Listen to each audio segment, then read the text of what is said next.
and welcome everybody back once again to another Trackalicious GT4 series. It's the rookies and it's the open, and we are back, and we are here at the Autodromo Internazionale Enzo Idino Ferrari. And I'm Mike Nause, joined in the booth by us tonight, somebody a little bit new, Zach Dickinson. Zach, welcome to the booth. Hey, what's going on? I'm doing great here tonight. We are going to be loving a GT4 Open. We got GT4s ahead of us, as well as the Rookie Championship, and some new names out on the grid, which is absolutely awesome to see. And if you yourself want to be one of those new names that are saying, how do I get involved here at Trackalicious? Well, let me tell you right away. You type !SimGrid in chat, or head on down to the description if you are on the YouTube side of things, and you can take a look at the wonderful calendar that was made by me last night. There is the calendar. We have our GT4 Rookie Championship on Mondays, as well as GT4 Open. Plus, on Tuesdays and Thursdays, NASCAR and iRacing GT4s. It's iRacing on the two T-days, the Tuesdays and the Thursdays, and then of course we're back Wednesday for the GT3s on ACC. Sunday GT3 Championship main event as well next week, Spa-Francorchamps. That's going to be an 80-minute enduro over there, and then of course we have some special events coming up. The Spooky Suzuki race on October 30th. That is also a livery contest in case you were curious. Some sun sprints at Zandvoort, and then a flooded Silverstone as well. Absolutely amazing what we have here. We have finally, again, the calendar. It's updated, it's back, and it's ready to go. And I just want to say welcome to absolutely everybody in chat. I see we got Doc Milwee, we got Beachley, Adam Strange, we got Jaden, we got Karu, we got Will, we got Devin Anthony, all joining us already. And I'm assuming more to come. Hope everyone's having a lovely evening, afternoon, or morning, wherever you are in this fine world. Let's get on to the action here, Zach. As we have it here, the qualifying is going to be underway it is underway currently, and it seems that there are some drivers out on circuit.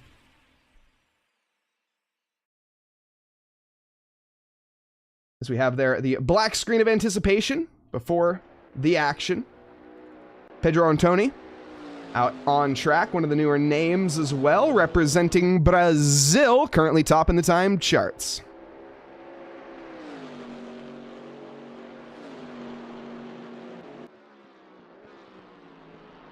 And Eric, welcome. You saw a dinosaur disco? Let's go. Fun fact, Zach helps Bruno Mars write songs. Zach, is this true? Yes or no? That's so crazy. That's not true, but I do make saxophone music, so maybe a correlation. There we go. You heard it here first. So maybe not quite Bruno Mars, but maybe some influence from maybe some Kenny G or some sorts like that. Maybe oh, 100%. There we go. That's what we're looking for. And we're not live on YouTube because I didn't click a button. Wait, hold on. Oops. Are we live on YouTube? Chat, can somebody confirm nor deny if we're live on YouTube? Hold on. Why am I not seeing the YouTube stream on YouTube? Oh, we're live. We're live on YouTube. We're good, chat. We're good. Funny enough, it looks like we have a little fight in between for Jorgensen and Junior on this qualifying lap. Looks like Jorgensen, yeah, getting a little bit here in the way, unfortunately, as we have Mario Jr. out there on track in the BMW Motorsports BMW. Currently, again, representing Brazil. Lots of Portuguese drivers out there tonight. You love to see it. Obrigado to anybody from Brazil that is joining us on the grid tonight. That is pretty awesome to see more of a international coming together. I think Bruno Mars was inspired by Zach, you know? Fair point. Very, very potentially true. Did you inspire the most recent song there? Not me. I wish it was. I would be getting paid a lot more, I guess. But not today. Not today. Maybe one day you'll get to know Lady Gaga, too. You never know. You never know, you never know. Gonna see if you can squeeze into a few races. Let's go, Jaden. That'd be awesome to see. Love to see you out on track. Long time no see, Mike. Yeah, no, definitely, Adam. It has been a long time. Big thank you to everyone that tuned in earlier on the Williams stream. You guys are awesome. Thank you for joining us over here at Trackalicious as well. The great stream earlier. David Christie, absolute legend, of course, alongside me for that one. And it was a good time. It was a very good time.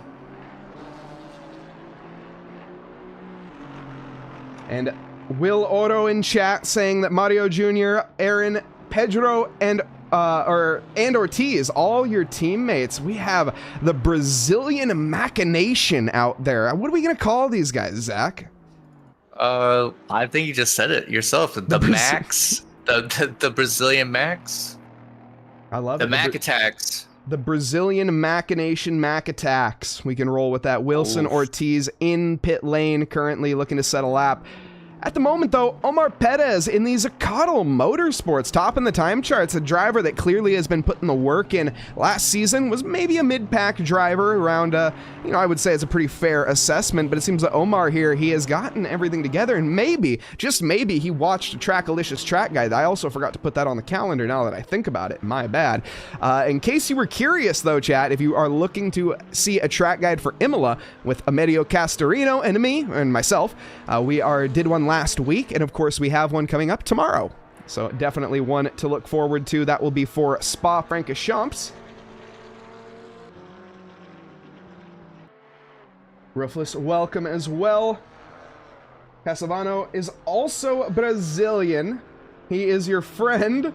Not so good friend, but friends nonetheless. He's not so good. I see what you're saying. Sorry, I read that completely backwards, but no. Hey, I appreciate that. That's what the Rookie League's for, right? This is for the rookies. And if you are a rookie looking to get a little bit better, come check out the Trackalicious Rookie League. It's definitely the place to dip your toe into the water. Does it cost any money to join? Does it cost money to join? Absolutely not.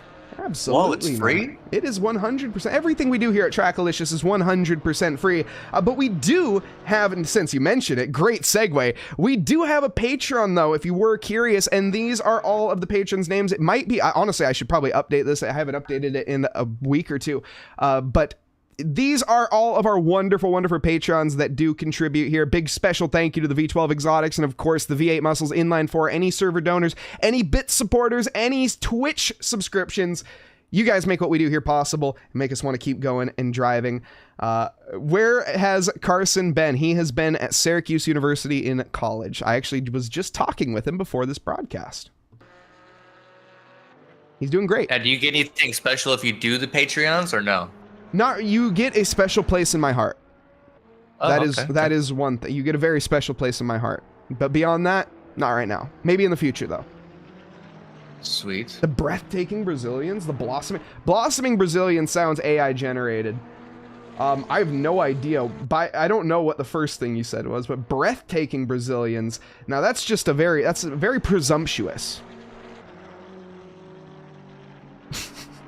What do I mean by that? I don't really know. I'm on streamer mode. We're good, Jaden. I appreciate that, but I'm on streamer mode. We chillin'.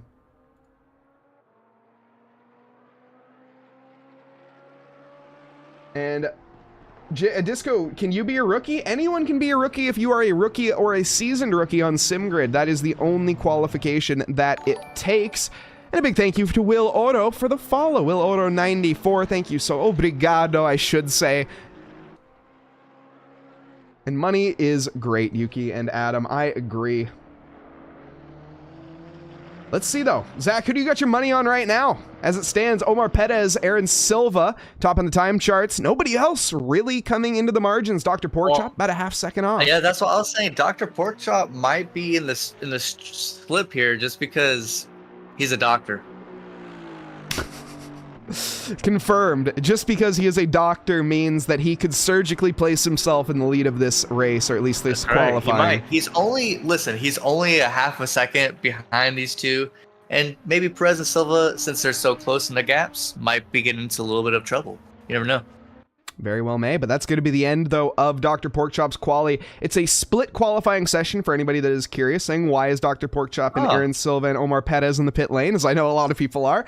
But yeah, it's a 10 minutes for the odd plates and then 10 minutes for the even plates. So the last few drivers is going to be Pedro Antoni and then as well as Gustavo Casanova.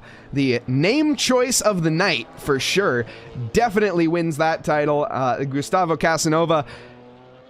I'd be curious to see if he made it to the line in time. I think he did. It was going to be very close, but this will be his last lap. Ryan Conlon, how is it going? And yes, Saagar will be joining in a little bit. He will be joining for the Open. Casanova comes to the line, 9th quickest. And he is going to be a bit of a Casanova and keep going. Somebody didn't listen to the driver's briefing? I think somebody didn't listen to the driver's briefing. They will be, if they didn't, and they do continue laps, they will be receiving a disqualification from qualifying, meaning that they will have to start from the back of the grid. They're not disqualified from the race, just the qualifying. But it's rookies. It's race 1 of the rookies. This is what we're here for, chat. You make mistakes and you learn. Carson in chat as well. Welcome, Carson. It's almost like Carson is still here sometimes. True, it's almost like that.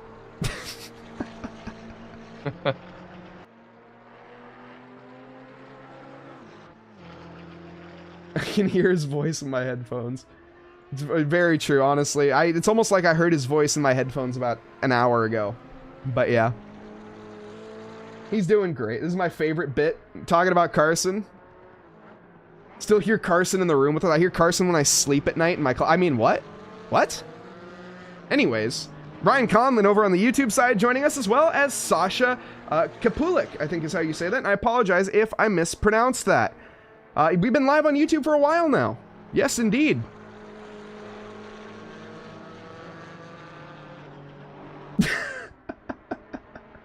Anyways, as we move on swiftly from that one, Brian Mentzer is the first, no, is not, is, yeah, yes, I think is the first driver out on track. We have Aiden Burke, who I think was one of the last drivers out on track, but the Brian Mentzer in the McLaren Racing. Now, Zach, how much experience do you have with these GT4s? I actually have no experience with GT4s. I've been dabbling more in MX5s and GT3s, so I have no experience with GT4s whatsoever. Heck yeah, honestly, I would compare these closer to a MX5 than I would a GT3, to be completely honest. These cars are more mechanically inclined. They are definitely, they don't care about the invisible mumbo jumbo, all that aerodynamic nonsense that everybody always talks about. That's irrelevant for these cars. They just care about the raw mechanical grip and horsepower that they don't really have that much of. But still, it's more like a road car that's a bit more than a road car. Okay. Marcelos, I think I definitely mispronounced that. Thank you very much for the follow. Much appreciated. Welcome to the team. Yeah, these cars averaging probably around maybe 200 to 300 less horsepower for most of these cars. Some of them are a little bit more powerful than others, but of course BOP does dial them back to be reasonable within their performance of each other. Oh, my fun fact. You look like you could throw it around a little bit more than usual, huh? Oh, absolutely. The suspension has a bit more travel. It's a lot more soft. You're able to take a bit more curbs, and it's just a bit more forgiving of a car. That's kind of why we choose it for the rookies. One of the things that I often like to kind of talk about and I'll get to the fun facts chat. This is a free fun fact because it's a very fun fact, but it's not the fun I'm just going to say it anyways. But the way that I often like to describe why we choose, people often ask, why do you do GT4s rather than GT3s for your leagues for rookies? And that's a really great question, I like to say, because people say, oh, GT3s are the bread and butter. It's what everybody always does.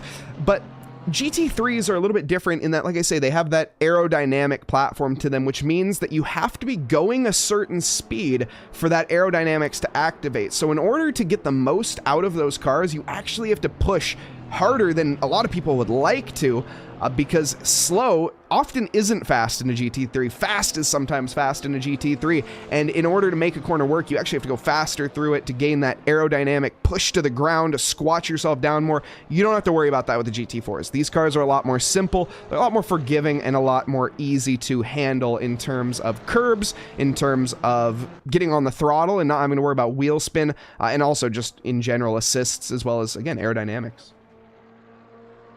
That's pretty cool. Now, we do have some fun facts, one of them being requested about the track, and one of them being requested about Spider-Man. Fair enough. We can take both of those, absolutely. Now, fun fact about this track is it is approximately 1,078 AMG GT3s long, lined up bumper to bumper. Whoa, Brian Mentzer. A little bit of a spin. Contact with Julian there. Mike, should I do my homework or do it 3 minutes before class? You should do your homework. You got time. You're watching the stream. Do your homework in the stream at the same time. Great background noise to have on. And thank you very much, Marcelos. That is very kind words. Thank you. And if you are anybody on the Twitch side that's having issues hearing or listening, I hope I did this right. Let me hold on before I say yes. On YouTube, we have captions available. We have subtitles. They're English subtitles, but it can help out for, I know, some of the foreign viewers that often don't have the best understanding of English. Reading it might help you, and if that is something that interests you, head on over to YouTube, and we have captions available for subtitles there.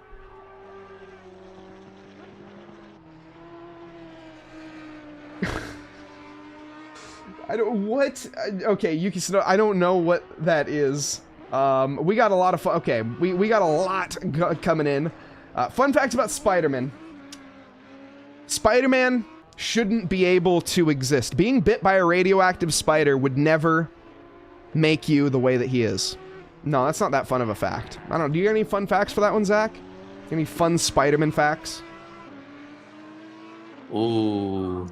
I'm a Spider-Man fan, but I don't know if I know any facts about Spider-Man. If you're a Spider-Man fan, like, you gotta know something. Give us something fun. Anything. Give us if you like Spider-Man, you gotta have something here. Did you know that Doc Ock and Spider-Man have a comic where they've actually swapped places?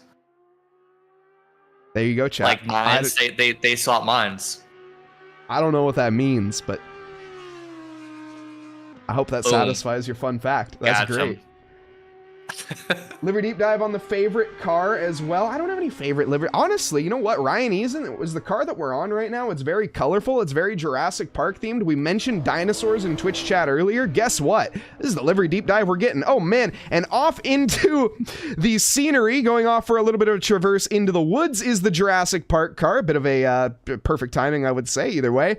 Oh, look at that thing. Absolutely brilliant. It does look like the Velociraptor version. It does. It absolutely does.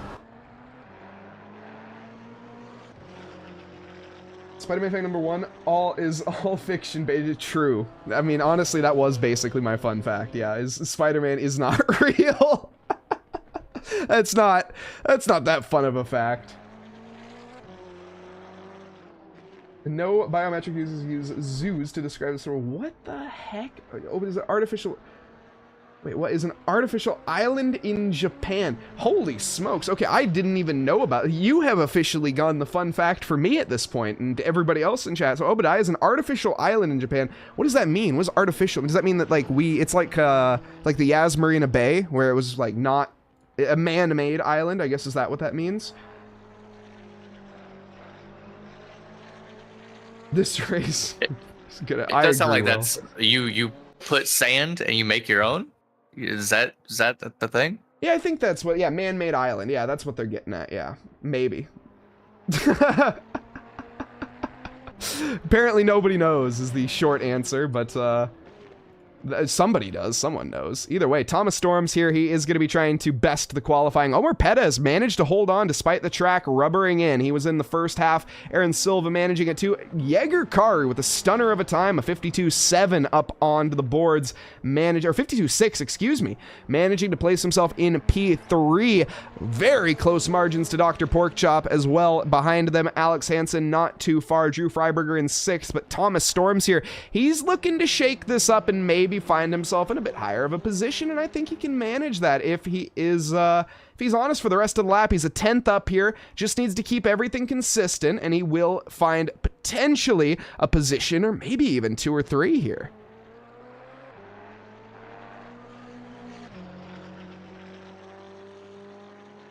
So I have a freaking toe cramp, chat. My toe has officially decided to cramp. I don't know how. Chat, how does a toe cramp? This is unreal. It's extremely uncomfortable. I'm just gonna be completely honest. Get dehydrated, man. Here. Dude, honestly. You didn't go for your workout, and you just missed out on the water. You're right. Gotta hydrate. Lack of hydration. It's true. It's true.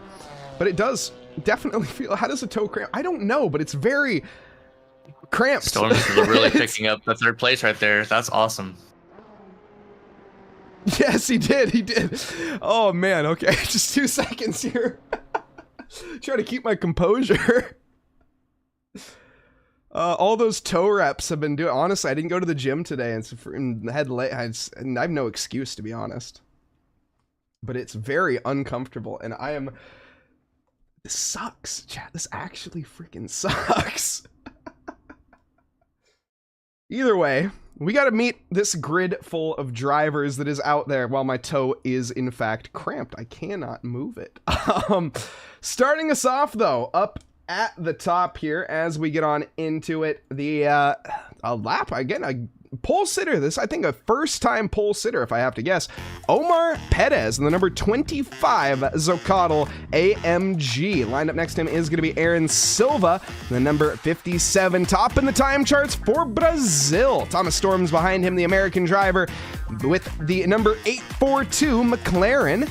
Next to them, Jaeger Karu in the Jaeger Prime. Look at that. That is a brilliant livery for the number 920, managing to just get beat off the podium there into 4th position. Dr. Porkchop, though, the Canadian in 5th, with Alex Hansen behind the Ukrainian. Look at the diversity in the top rows. Drew Freiberger coming behind here in the Got a Minute Racing for the number 419, coming home in P7, with Pedro Antoni in the number 997 in P8 for the Camaro. Wilson Ortiz in P9 with Christian Julian behind in 10th. Rounding out your top 10, behind him is going to be Jeff Franks in the Love Wins Racing, the number 73 AMG GT4. Colin Sugg coming home in P12 with the number 34, with Chase Donnelly in P13. Aiden Burke, 14th quickest for the Ren Team L Mittenhauber. Very nice livery. I actually really like that. Seth Lincoln behind in the Rexy, the AO Racing number 202, with Chris Sunderson in P16 for the number 18. Gustavo Casanova in P17 with Rally Dutchy in 18th. Stefania Blaskovic coming home in 19th. Ryan Eason rounds out your top 20 in the Jurassic Racing with Wade Georgeson for Australia in P21. Vincent Moreira in P22 for the number 84 Brazilian driver, with Brian Menser in P23. RL Brown 24th for the number 996, and rounding out the back of the grid, last but not least for Brazil, is going to be Mario Jr. in the BMW Motorsports. And now we have a grid set, 25 drivers, 20 minutes on the clock, and 1 whole outlap here at the Autodromo Internazionale Enzo Idino Ferrari. 3 miles, 4.9 kilometers ahead of us from this track, made in 1953, 19 corners, 8 to the right and 11 to the left, with about 34 meters of elevation for these drivers here to tackle. Zach, how do you feel about this track? Imola is a very tricky track, especially when you get into these tight turns. So let's just see how the group just goes together and flows, and see how they separate or not. Certainly is. I'm gonna have to run a quick ad, chat. I apologize for that, because the ad is gonna go as soon as we go green. So I'm just gonna run a 30-second ad before we get to get through the outlap. Apologies if you guys are, I mean, nobody can hear me if you guys don't have Twitch. Either way, 30-second ad. We'll be back here in a second. Fun fact, Colapinto is part Ukrainian. Really, I did not know that. Franco, absolute GOAT. Loving him. P13, debut race. How could you not love the Argentine driver? He is an absolute legend already. Very pro him. Also, what the heck, Oh No Noodles? Pickle juice, most of it brightness, has wild medical values, but most are kind of niche, like cramps. So you're saying that I should drink some pickle juice? Holy smoke, that's a great response, honestly. Washed Up Squid was on the podium. Hey, TJ Washed, 16-month sub. That's almost a year. Thank you so much, TJ. That's over a year. Carson Cass also has gifted 1 sub to Bullet R3R. Gifted 11 subs in total. That's almost a year worth of subs. Hype train.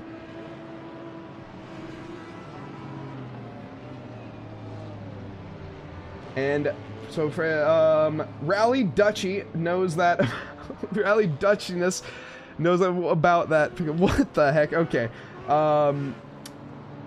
Mike, do you drink pickle juice? No, I don't drink pickle juice. You don't? I love pickle juice. You actually? Oh yeah. Like no cap.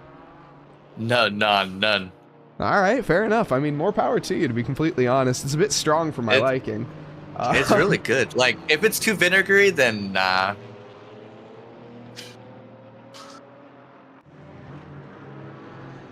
Stop saying toast. Thanks, Carson. What the heck? What are you guys on about here? Oh my goodness, I was just trying to catch up with chat. No noodles, I don't get cramps, so... I don't really ever get cramps either, to be honest. I think it's just I've been sitting all day today. I had to commentate for like this is my second stint of commentary. We're going to be live for probably, what, 9 hours total today? 10 hours total today is how long I would have been live. So I've been doing too much sitting is basically what the, I think the general consensus of it is. I haven't moved around enough. I think that's a sign of depression seeping in, you know?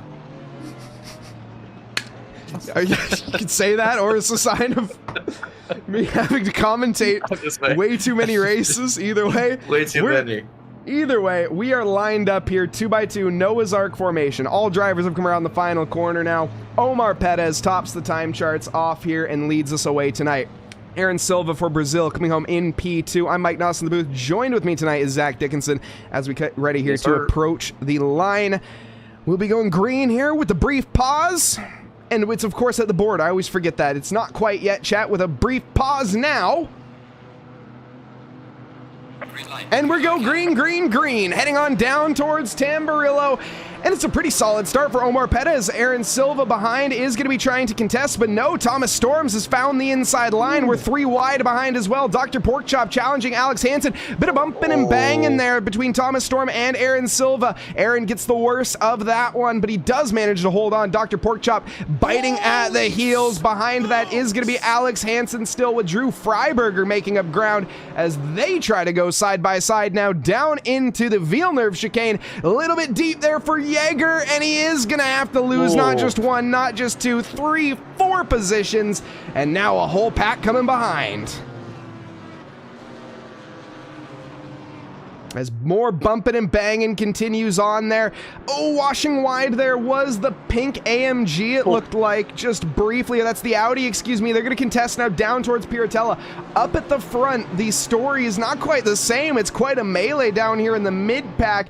But as they run on through a little bit deep for the BMW, that could give him the run for the exit of Aqua Minerale. But everybody is going to have to be on the best behavior for now. It is really medieval out in these packs right now, especially in the mid packs, settling the gaps in between right now. It looks like they're going 3 wide into these straights, and then they're evening out just as they get into these apexes of these turns. Oh my, actually, hold on. We just missed the Aaron Silva. Just managed to get by Thomas Storms there into the Variante Alta. Now heading back down towards the first Ravazza. Thomas is going to be trying the inside line. He doesn't find it, though. Dr. Porkchop keeping him honest as he tries to take a bite out of that one. Behind that, though, is Alex Hansen, who, in my opinion, is poised here for the best possible spot. Alex just has to play it calm right now and hope that all of the cards land in his favor as Dr. Porkchop tries to get the double slipstream and make the move onto the 2 McLarens. Big crash now. 707. Looks like Jorgensen with a crash. A little bit of an incident through the Ravazzas. Hopefully everything is all good there, but Thomas Storms doesn't find the light. In fact, he finds a very poor exit, which is going to allow Dr. Porkchop to potentially contest to the inside now of Villeneuve. You can see him poising already for the inside, but I think that's just going to be a bluff here. Dr. Porkchop a little bit too far back, trying to force Thomas Storms to react to something that isn't there. He could also be blocking off Hansen right in the back of his heels, chomping down. While he tries to get over the Storms, he doesn't get that apex as he wants, but here he comes down the straightaway. Indeed. Also, Adam Strange, thank you very much for the bits. I saw the one earlier. The chat is moving so quick right now. Should puppies be allowed to vote in the federal election? No. Short answer. Either way, what do you think of Lewis Hamilton serving so much, serving so much more than one of the drivers on the, Of Lewis Hamilton serving so much more than the other drivers on the, I'm not sure what you mean by that. How many total racers in this session? We are looking tonight at 25 on the grid, and we have 2 races for you here tonight, 2 20-minute sessions. So this is not the end of the action. As we see there, Dr. Porkchop looks to the outside, but doesn't find it. He was rubbing a hole in the bumper there of Thomas Storms. Now, we did see an incident just with Morera and RL Brown back there in the 20th spot, but nothing too crazy, as the big gap between first and second does mount for Perez. Yeah, Omar, 2 seconds right now. He's finding a little bit of comfort, but needs to be on his best behavior. It's rookies after all, and look at this. We got side-by-side action. Pedro Antoni making moves onto Christian Julian. He's on the outside for right now, but he's going to turn to the in on the entrance. A little bit of a move to the inside there, but he was fully ahead when he makes it. Now trying to look to the outside, looking for the switchback attempt on the BMW. Gonna be a bit of a valiant attempt. Great line there from Christian Julian, managing to hold on, and behind that we see Drew Freiberger trying to send himself around Christian Julian also. In fact, Pedro Antoni, momentum of the century there. I'm not even sure what happened. Christian Julian got swamped. That was such a good line. There's a very too much. You hate to see it. Whoa, big send there. You do hate to see it, but he wants it. He wanted it. Colin Sugg managing to get it done there and get by Drew Freiberger as he caught him sleeping at the wheel after that rejoin. And Gustavo Casanova battling in this pack as well. He's trying to chase down Aiden Burke, who just gained a position, I think, over Gustavo. Jeff Franks as well in this with Chase Donnelly behind. He's kind of the tail runner for right now, but that's going to be a bit of a moment. Tank slapper for Jeff Franks. He manages to regain control, and Gustavo Casanova left to hunt here. Gonna be trying for an exit. Okay. A little bit too much momentum on the exit. Yep. Just a tad. He's gonna try anyways. He's trying to carry that momentum into Alta. He's a little bit too far back though. Raptor going off. Drew Freiberger's round, Colin Sugg. I think there might have been contact there, but either way, a little bit too much curb usage, unfortunately, and that's gonna be devastating for the McLaren driver of Freiberger. And we have one race in chat cheering on Brazil via Silva.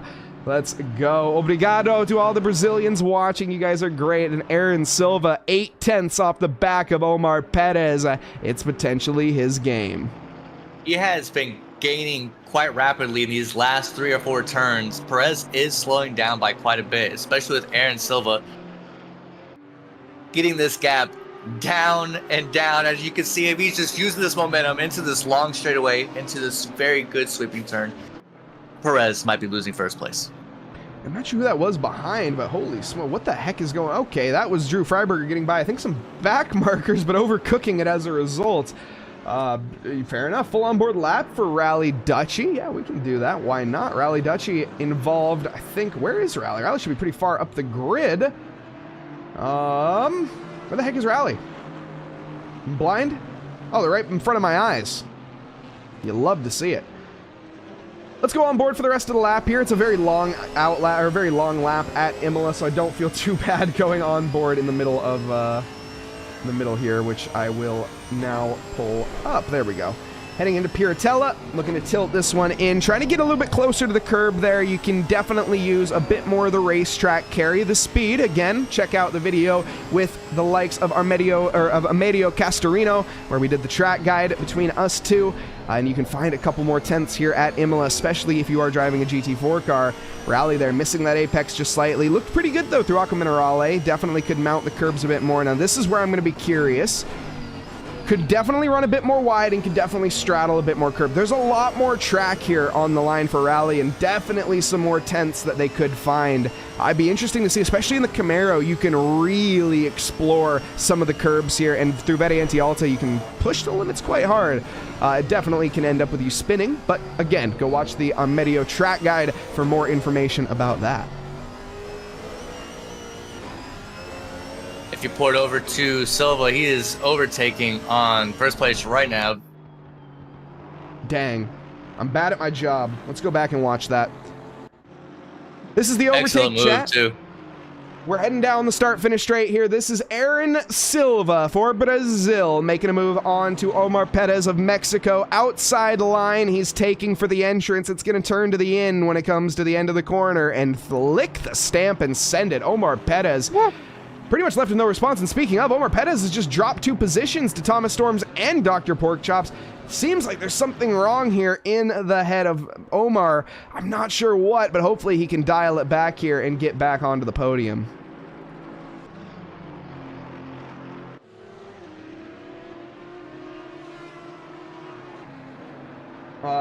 Ferrari's actually going to be picking up the key to match. Yeah, okay. Definitely. Spady Bud, you missed us, no longer in rookies. Hey, congratulations for the promotion, but we'll see you in open here tonight. And you heard rumors that Lewis Hamilton was considering changing his name to Rally Dutchie. Honestly, I've never seen Rally Dutchie and Lewis Hamilton in the same room, so same people? Maybe. Whoa, Mario Jr. Getting a little bit friendly with Stefania Blaskovic there, kind of rubbing up on the back bumper. Stefania not looking for a new license plate ornament, though, as needing to, well, get the hurry up on through Aqua Minerale, as Mario Jr. there really giving the hurry up. Well, you see Junior there in that BMW still. Oh, we moved off. For Junior. Whoops. Okay, for Junior, he has moved up at least 6 spots. He has started out in the last place, so he has no worries right now, but he is giving all the pressure to Blackowitz. Ooh, Stefania here trying to go defensive to the inside of their first Ravazza. The momentum is too much so in the favor of both the drivers, and they end up stranded in the kitty litter. It's going to be a race back to the circuit, and whoever rejoins first is going to take that position. Mario Jr., well, he finds himself ahead. Stefania, definitely going to be a bit of a, you know, it happens kind of moment on that one. Not much. I think they could have, you know, it is what it is. Ryan Eason, though, through this race already. Back to the charge. Ryan Eason thought about it onto Alex Hansen. Got a poor exit, though, on the end here of Tamburillo, but you can see that's going to be Drew Freiberger, a bottleneck in this equation. The Porsche looks to the inside of Villeneuve. If he's going to find the line, is he going to be able to make it stick, though? Got to carry the speed. Late on the brakes. Oh, the McLaren, though, hits the curbs mid-corner. Ends up washing Alex Hansen wide, and Alex is going to be seeing red after that. Do we have stewards out here or no? The post-race steward, but in the Rookie League, we just tend to be honest with each other and apologize. But report your incidents, we apologize. Heard a rumor that Mike is Taylor Swift. Mike just puts on a blonde wig and pulls a hand on it. Man, I wish. I'm not that attractive, chat. You can't give me credit like that. I got the face of a commentator. We all know this.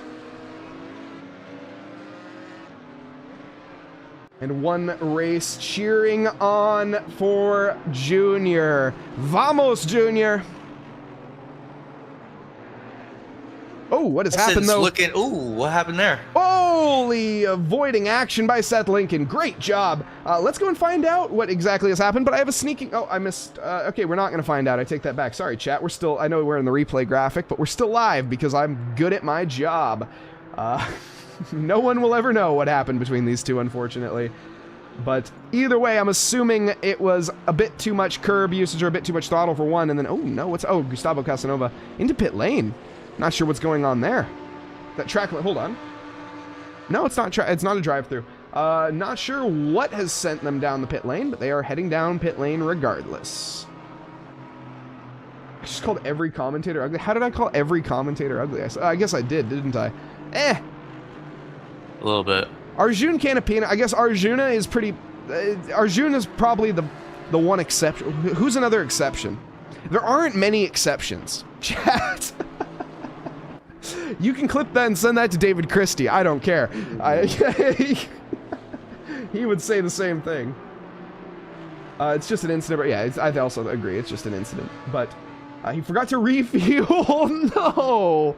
Oh, no. Oh no, you have to add enough fuel into the race in order to finish Gustavo. Oh no. Oh well, he'll come back out onto the track and finish strong at least. That's all you can do. Race 2 will be, race 1 was just a learning lesson. Exactly, and that's what you can do. Only learn from your mistakes and move forward. Patrick Dubois, don't get fooled by the beard. True. Carson, you do have the face of a commentator. True. No, honestly, Carson, you have the mustache of a, what was that, football player? Was it, or was it a rugby player? Who was it? The mustache is on point right now. I'll give you credit there. Hashtag lunch. Oh no. 10-second. I think we saw someone just use a Mario shortcut right there. Go to the Twitch stream, staying for a bit, and just randomly saying, tired of the subscribe to Twitch. Look, Nightbot, I don't know, no, Nightbot be doing its job. It's getting paid his salary of $0 that we pay Nightbot, so. Easy, Patrick.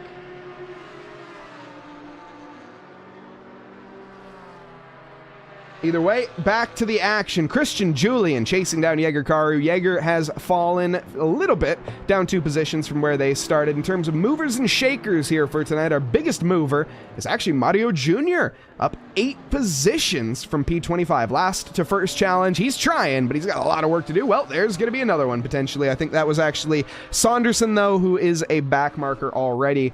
So not a position gained. Biggest shaker, though, is Alex Hansen. He is down 9 positions. Very unfortunate. Passes by, down 8 positions now. Take that back, as that was Ryan Eason, who has now found, no, that wasn't Ryan Eason, excuse me. Who was that? Mario, who was that they just got by? Either way, they've gained a position, so. Oh, and Drew Freiberger, down 11. Actually, that is our biggest shaker. My apologies. Something had to have just happened to him. Oh, yeah, I mean, yeah, we saw the incident with them, but Mario Jr. here back on to the back of Ryan Eason. Ryan is trying to hold on right now. Through they go onto Aqua Minerale. Not too many overtaking opportunities arise Junior through there. Is applying that pressure, man. Oh, no. Also, Gustavo Casanova has found a disqualification. You hate to see it. I don't know what he did. Did he speed in pit lane? Did he turn his pit limiter off? I hope he figures it out. That's not great. Here we go, though. Mario Jr. trying to make a move. He's going to be to the outside of the Ravazzas, although I got to say the Audi gives him the inside line if he wanted it. Flash of the headlights there from the BMW. The Audi, though, does not care. Planted like a tree.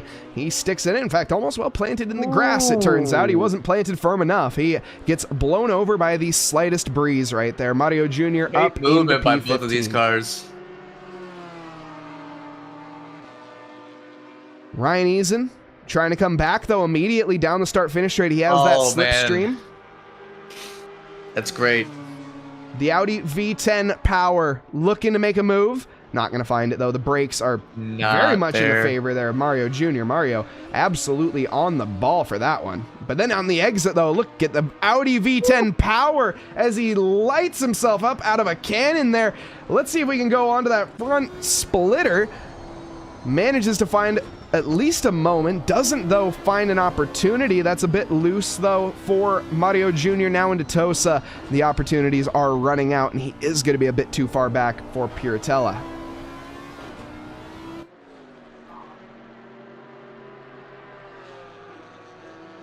Mario seems like Mario just has a good pace right now to his whole rhythm. He's doing what he can. He's holding. He definitely has a great rhythm. And looking at lap times, 1:54.1, he is pretty much quicker than most people around him for the time being. I guess up ahead, Alex Hansen actually about dead even on pace. Rally Dutchy a little bit slower. Wilson Ortiz as well in this conversation potentially, as they're 2.8 seconds ahead of Rally Dutchy. Dr. Porkchop has just gotten by Thomas Storm. Let's see if my replay button works this time. It does. Wait, it didn't. Why didn't it work? What? Okay, well, I did it manually. Oh, well, that'll do it. Thomas Storms. He's kind of the storm that he brought the storm on himself, I suppose. A little bit unfortunate. A self-inflicted error through the second Ravazza allows Dr. Porkchop through without too much conversation. As they're all chasing down Silva.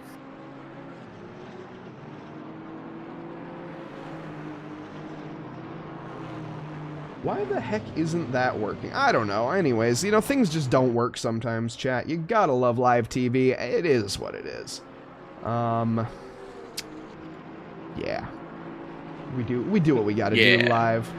Anyways, Aiden Burke, the Canadian, trying to find Christian Julian.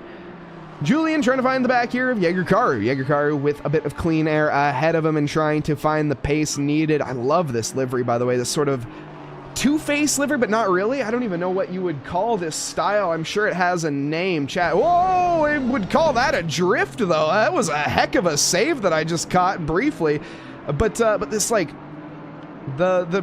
what is this called? This has a name, I know that, but I don't know what the name is.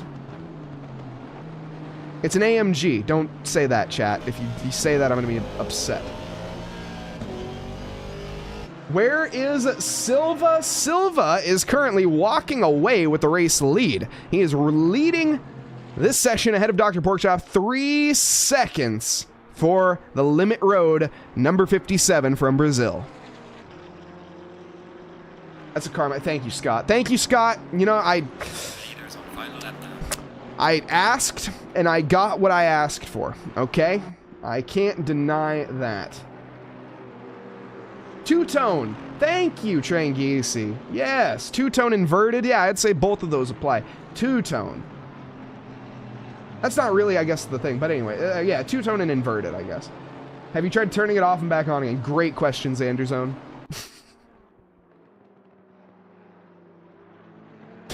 Look, Scott, I know what I said, and you followed suit, okay? I'm not faulting you, I'm faulting me on that one. It wasn't a... You did the robot thing, okay? And I respect it. I was trying to avoid it. Welcome, Zane Blisket, as well. Hopefully you have my AMR livery. I hopefully will have liveries downloaded this week. I did not download them last night because I downloaded the wrong liveries because I, again, am great at my job. We have the right ones, though, tonight. That I assure you. Aaron Silva from Brazil. Is that what you want? You want, like, okay, I know what I got you. Don't worry, I got you. I can do that. Either way, Thomas Storm, great job. Dr. Porkchop as well. Omar Perez tried to hold on. He couldn't quite do it. But Aaron Silva, he managed to qualify in P2. He held on to the back bumper of Thomas Storm. He held on to the back bumper of Omar Perez. And when the time was needed, he managed to make it happen. Aaron Silva, he's going to come to the line, and he will be your Race 1 winner for the TRACKILICIOUS GT4 Rookie Season Opener. Vamos, Aaron. Dr. Porkchop, P2. Thomas Storms in 3rd. Omar Perez in 4th. Pedro Arantoni comes home in 5th. Jägerkaru in 6th. Christian Julian in 7th. Aiden Burke in 8th. Colin Sugg in 9th. And Chase Donnelly rounding out your top 10. Look about that Dr. Porkchop. Yeah, at least he podiumed. He did. He managed to hold on for a while there. He started in P5, gaining 3 positions. Pedro Antoni gaining 3 positions. 3 positions gained for Julian. Aiden Burke up 6. 10 positions gained for Mario Jr. Absolutely incredible. He's our biggest mover tonight. As that stands, that is going to be the end, though, of Race 1, or will be very, very soon. There's still a few more drivers that need to come to the line. That is the wrong button to press. But with the next few to finish, we have Vincent Morera. A little bit of an unfortunate one, but still managing P20. Or yes, 20. It says 21, but they did manage P20 on my timing charts. That official. So we'll see. But there it is. I did update to 20th. But that will do it here for your Race 1. As we have a brief intermission before we get on to the second race. The drivers will start in the positions that they finished in. So Aaron Silva will be starting off in pole position in Race 2 tonight. Beyond that, Dr. Porkchop in 3rd, Thomas Storms in... No, excuse me, Dr. Porkchop 2nd, Thomas Storms in 3rd, and so on and so forth. But as it stands, Zach, what a Race 1. Yeah, there's plenty of action all the sectors there. Beginning, middle, and end. Can't wait to see the next one. Yeah, it's going to be a absolute nail-biter, I presume. Pedro Antonio could take the podium. I 100% agree. Pedro, if he moves up like he did in the previous one, he'll be in that for sure. Starting off in 5th position, he'll be battling with Omar Perez at the start of the next race. Top 15 for Rally Dutchy. Happy with that. You'll love to see it. Race ain't over, though. Still one more to go. Is it? Wait. There's another race. It's 2020 for the rookies. It's been a while since we've had it, but I'm pretty sure it's 2020. It's getting... How close are we to the... How close are we to the Open? Or is... Hold on here, chat. Yeah, it's 2020. Are we running late, chat? I'm not sure. Anyways, I think we're running... I don't know. Any admins in chat? Any Chrono, Eric, Beachley? Any of you guys that can help me out here? Are we running Mondays 9:30? Oh no, the server opens at that time. Okay, never mind. Never mind. It's at night. We're good. 35 to open. Yes. Nothing. Thank you, Saagar. I appreciate it. We're good. I figured it out. It's that SimGrid is lying to me. That's all. It's not lying to me. It's telling me when the free practice session opens, which is in 5 minutes, which scared me. So we're good. We're good, chat. Nothing to freak out about. I wasn't scared. Were you?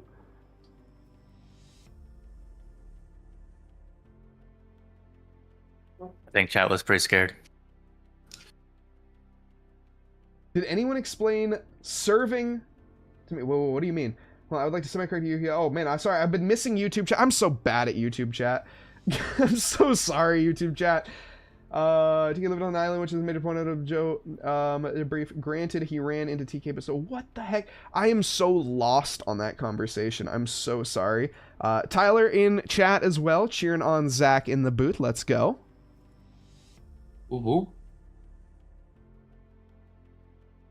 We got Trangisi. Trangisi, you racing tonight? We gonna see Trango out on track? Been a while.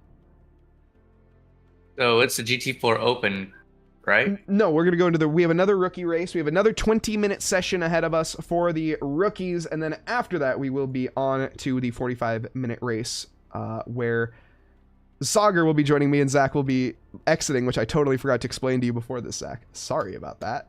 As we explain it live. No worries. We're on the fly. Yeah, I definitely forgot to add that one in. It was a bit rushed pre-broadcast. We're good, chat. We're good. Like I said, we do it live. We're professional here at TRACKILICIOUS. I know exactly what I'm doing. I'm a professional. I'm an esports broadcaster, right? Right, chat? No. Anyways, the session should be getting underway very, very soon here. Just waiting for the server to pop up. There'll probably be a brief free practice session, and then the race will resume. There is, about 2.5 minutes before we get back into the action. So brief intermission, chat. So bring up what you want. Now is the time. We're going to run a quick ad break because I need to. So we're going to run a quick little 2-minute ad. If you guys are looking to get rid of those ads, you can use your Twitch Prime sub. If you have Amazon Prime, you get 1 free Prime sub every single month. You can use on any YouTube platform. If you use it here, we thank you very much. Beyond that, it's September. You got 30% off your subscriptions if you do want to purchase one, and this is the month to do so. If you purchase in advance, those are also discounted for the months in advance. So we appreciate that, and same with gift subs as well. But as it stands, I have to run a quick little 2-minute ad. So to everybody that is seeing this, well, thank you. To everybody else, thank you as well, because you guys are great. I'm not saying nobody's saying like a competition or anything, but you know, we gotta run the ads to pay the bills, unfortunately, as it goes.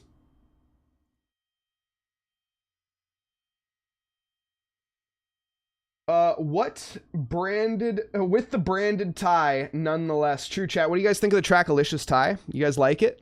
You guys like the Tracky tie? Compliments of Neil Kerbal. Shout out to Neil. Absolutely sweet. And speaking of other things, you know, I might as well talk about it while we are here and have about another minute and a half to kill. Let's talk about the calendar, what we have coming up here, as we have a lot going on here at Trackalicious. And starting us off, we have the GT4 Rookies and the GT4 Open. That's what you're watching here tonight. It says Patreon Championship because I didn't do a great job of updating the calendar. It's no longer a Patreon Championship.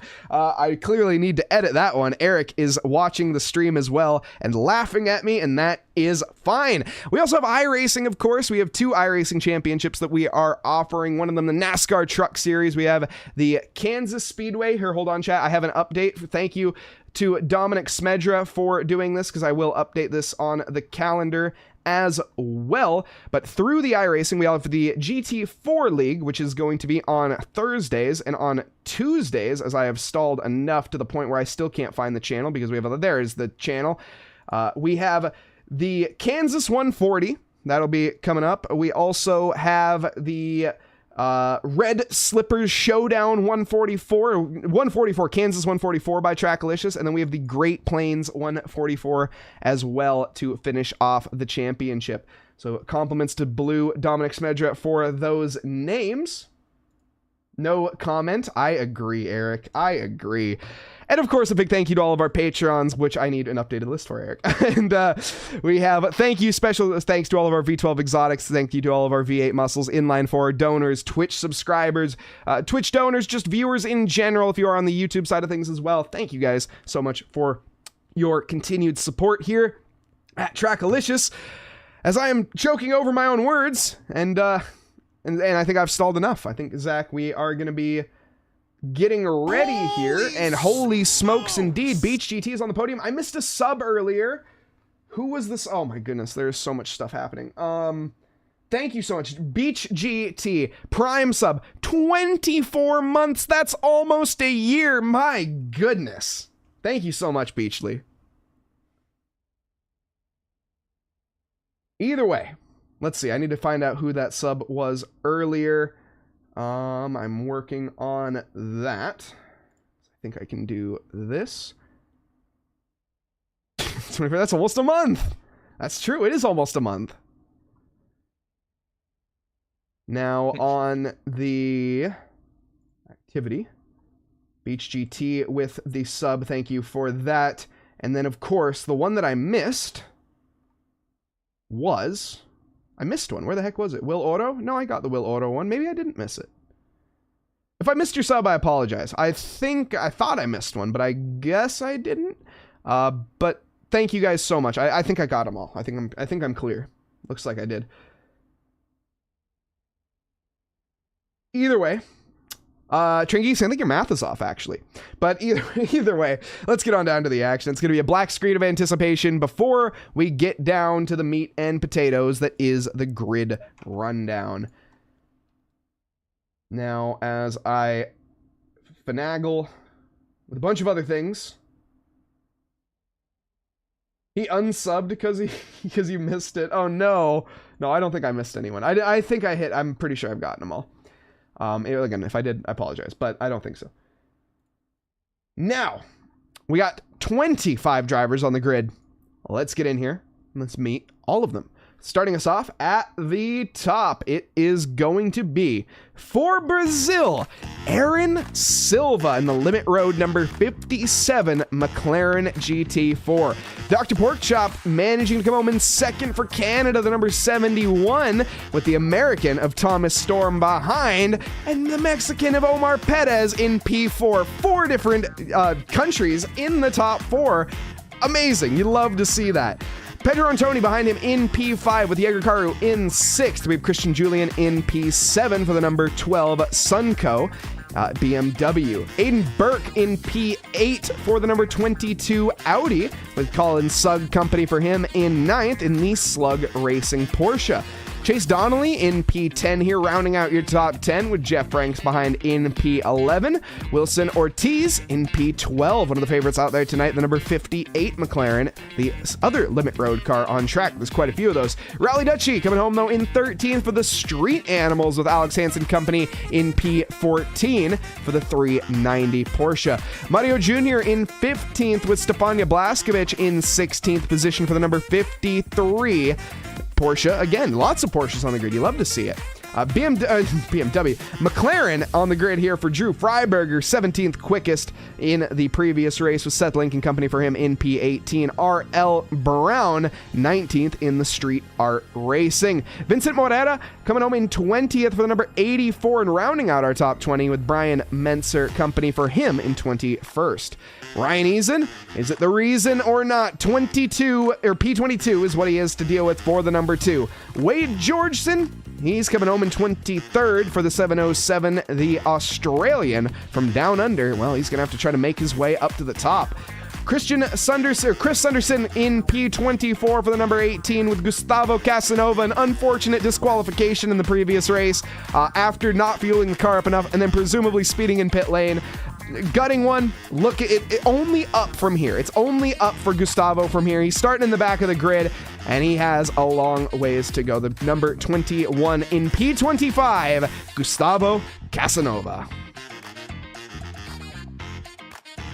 You have anyone you're excited about this race? Honestly, Gustavo. You know, I am rooting here for Gustavo. He's a newer driver to, it sounds like ACC in general or sim racing in general. I want to see this. I want to see a couple positions gain. I think there's a couple positions on the cards here for Gustavo tonight, as long as he can get a clean finish. Keep your nose out of trouble and stay with all 4 tires facing the correct direction. And, you know, that's really all you need, to be completely honest. Nice. I have my eye out for Mario Jr. this race. I know he was in the back of the pack in 25th, worked his way up 10 spots, so he's in 15th. I think if he gets his nose clean and can pass a couple, I think he might be in the top 10. Yeah, and I think another driver that chat's keeping an eye on is all of these drivers, by the way, Brazilian that we're mentioning. It's awesome to see. Again, we haven't had a dominant grid from Brazil in a while like this, but Pedro Antoni, he is one that made up 6 positions himself as well, up into P5. He is going to be one to reckon with potentially for a podium. I definitely will have my eye on him as well. We got Wade Georgeson fans in chat as well. Let us know who you're cheering for, chat. We got some Doc fans as well. Again, let us know. Livery Deep Dive on Dr. Porkchop. We can definitely do that after a while. Mr. Rue as well, cheering on the fellow Aussie. That's who it is in chat. My apologies. I missed that. And Will Order, I'm not sure what you posted there, but the mod, or the auto mod, did not like it. Mod said nah. Either way, drivers now lined up 2 by 2, Noah's Ark formation as we get ready to go green here. This is race 2 of the GT4 rookies. Dr. Porkchop leading us away here tonight with Thomas Storm's Company in P2. Behind him, Omar Perez running up in 3rd. I'm your host tonight, Mike Nause. With me in the booth is going to be Zach Dickinson. What's going on? It's a very, very spread out start. In fact, this is interesting. Thomas Storm, or rather I should say, is the Aaron Silva very far ahead here. He's going to be off to a solid jump immediately. Dr. Porkchop to the outside is going to get contended to by Thomas Storms on the in. That Audi races around everybody and makes up a couple positions. Jaeger Karu trying to contest as well. Jaeger doesn't make it stick, though. Got squeezed out of the apex and plays it safe. Discretion is the better part of valor, and he plays that one very carefully, though. Resume side by side with Jeff Franks. He will be able to continue, though. Jeff Franks in contention now with Alex Hansen. Alex Hansen with a slipstream to slip on through, but the inside for the AMG. They hold on with both hands. Jeff Franks, can he keep it? Yes, he can.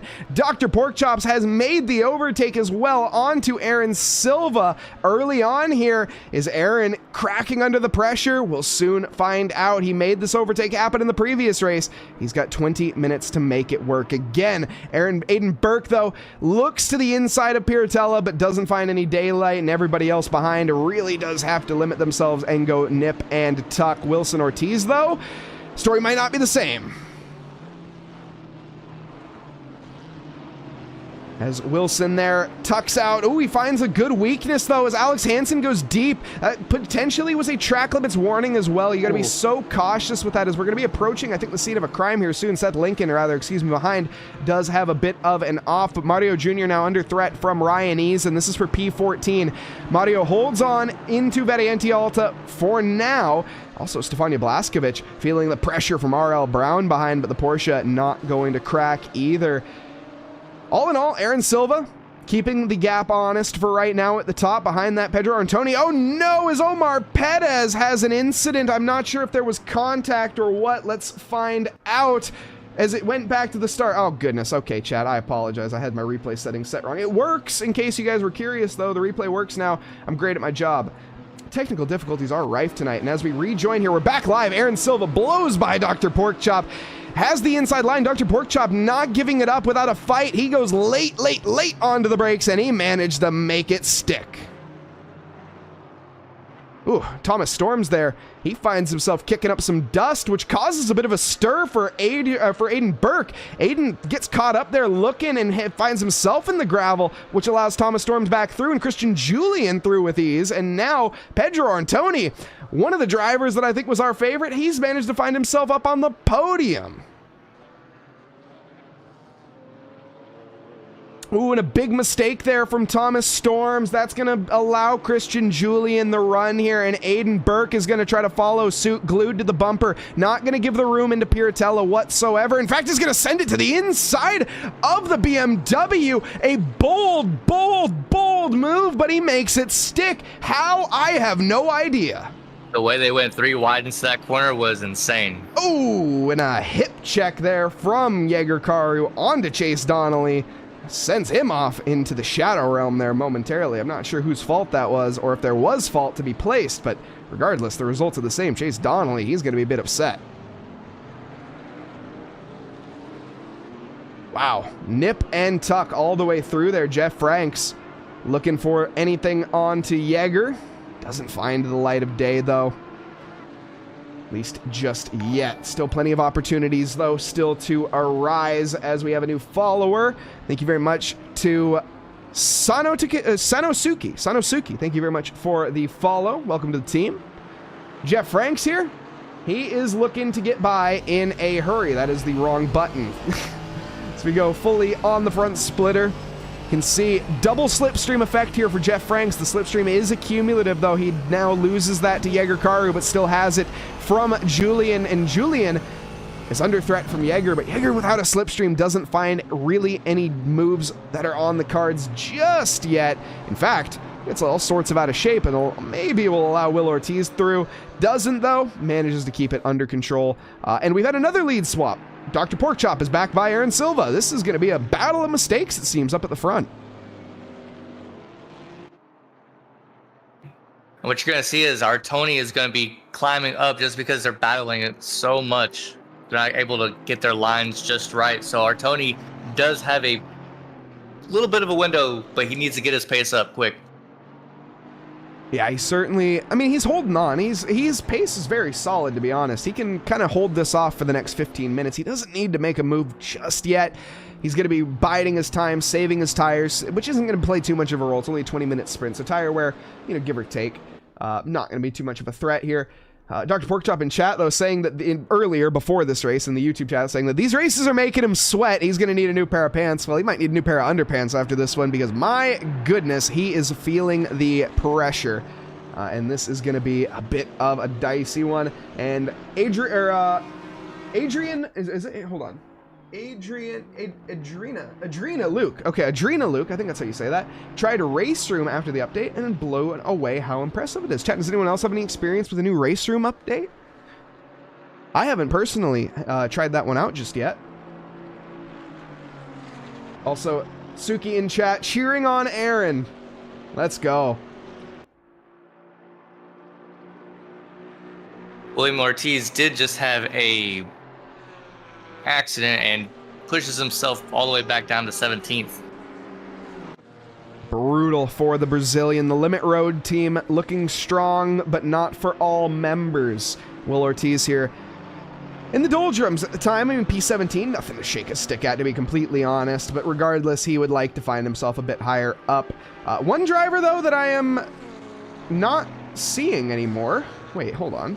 Am I blind? Or... holy smokes, Gustavo. Let's go. Wait a second. I thought somebody said that Gustavo was new to sim racing. Wow. How much cap was that? Yeah, there's no way.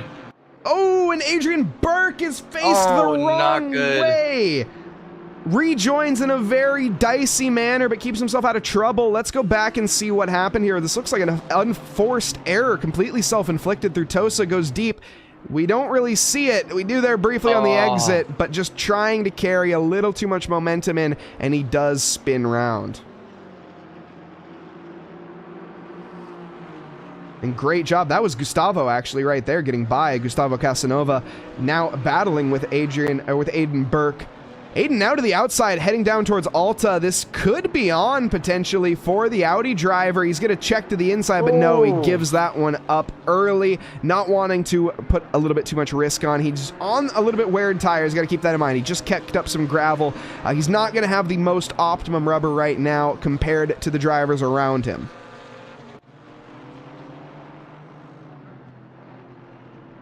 In Aaron we trust. Vamos, Aaron.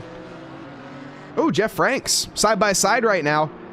Christian Julian feeling the pressure with Jaeger Karu, trying to pick up any form of scraps that they can. Jeff, though, gets out-powered by the fellow German machine there. That wasn't even close. Christian Julian flying by. In fact, that's going to be Jaeger Karu, full send baseball, and he takes out Christian Julian. Got him. He's out of there. 3 strikes and you're out. This was 1 strike. That is a little bit miscalculated. I think Jaeger's just sitting there. He's just unhappy right now. Fair enough. I would be too. That was a bit gutting. Very unfortunate. Gustavo, though, he's going to be smiling. He gains a position as a result, and still pressure. Actually, Aiden Burke managed to get by. And we have born and raised in Interlagos. Let's go, Gustavo. Yeah, we need some predictions here. We got Dr. Porkchop leading this race now. We have Aaron Silva in second, nipping on the heels by 1/10 of a second. Or do we have Pedro Antoni to get into this 1 or 2nd spot? Or will he just remain in the podium? What do you think, chat? Mathematically speaking here, chat, let's just give you some lap times. The fastest lap of the server was just set on the previous lap, and guess who that was by, Zach? Don't say it was Pedro. It was Pedro Antoni. Oh, it gets juicy here. Pedro Antoni is the quickest driver on circuit right now, and he is gaining by over 1/10 a lap. Now, he needs to find a bit more pace than that. He needs to find about 1/2 second a lap to catch up with Aaron Silva and the crew. But the thing about that is that's an easy goal to find if Aaron Silva decides to pull the trigger and start scrapping with Dr. Porkchop. If they squabble for long enough, they're going to come right into the grips here of the fellow Brazilian countrymen.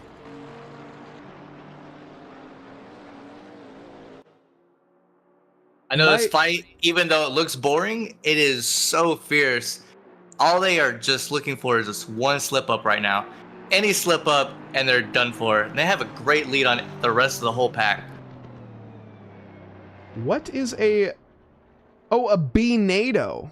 Oh, a bee-nado or a swarm of porcupine? A bee-nado every day of the week. Porcupines, an army of porcupines, sounds terrifying. Versus what? Versus a tornado of bees. Now, how big is this tornado? I'm assuming big. I'm just going to go out on a limb and say let's just say, what's the other one, though? Tornado versus porcupine? An army full of porcupine. It doesn't specify how many regiments or ranks are in that army. So it could be a small army. It could be a large army. You never know.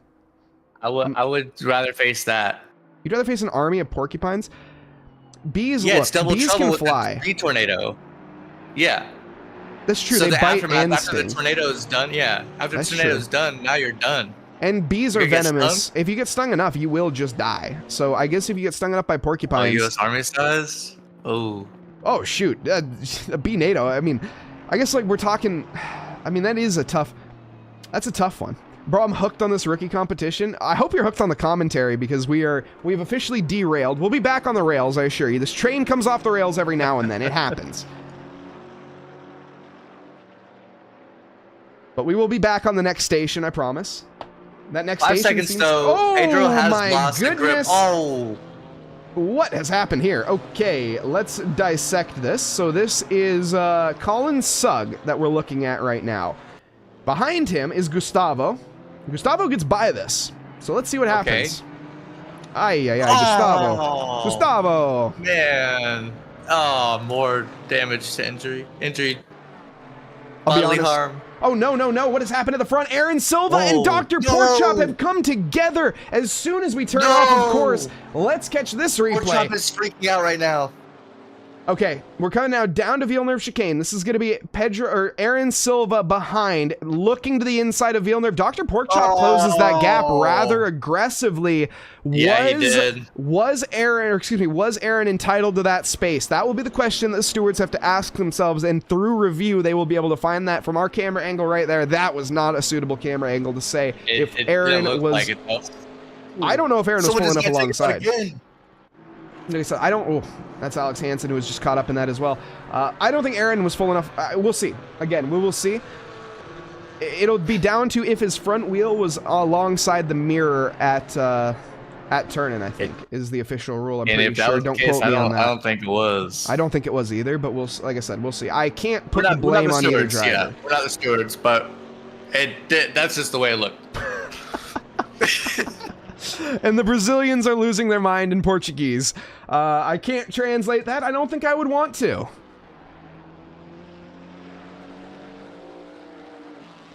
I feel bad for the doctor there. But Silva, again, we'll see. Like I said, I'm not going to place any blame on anyone right now. Oh no, just in the sheer fact that he was up there. That's it. That's all. As Sharkbait says, he opened up the gap. I 100% agree with that. The door was open, but was the space, or was there enough space for him to be there? Anyways, we're dropping that. Enough of that. Aiden Burke, we have no control over what happens, so it is what it is. Aiden Burke found the back of Jeff Franks. These two have been in contention before. In fact, they've found a little bit of rubbing already. Are they going to find it again? Not quite into Tamburillo this time. Oh, off the Franks is losing it here. Pushes Burke off. It's a game of mistakes. Monkey see, monkey do. Look, this is why it's rookies, chat. That's a bit of the blind leading the blind, unfortunately. And, oh no. Aiden, gotta keep it on the rails here. He manages to keep it under control for the most part. Let's tune back here. We got a lovely scrap. Stefania Blaskovic caught in the middle here of Colin Sugg and Drew Freiberger, and oh my goodness, as well as Mario Jr. and Alex Hansen. They're going side by side on the run down to Piratella. Who's going to give here? It's probably going to be the BMW, but maybe not. The BMW actually, the BMW got the drive down. I thought the Porsche would be able to get the exit. No. Looking at it, Mario Jr. picks up a little bit more curb than he would like. He leaves the room, though, at the apex. Behind, it's absolute chaos as Stefania and Drew are both off the track and spun round. Aiden also, we're about to arrive on the scene of a crime as well, so avert your eyes, chat, as Aiden Burke has spun round. There he is as he rejoins the circuit.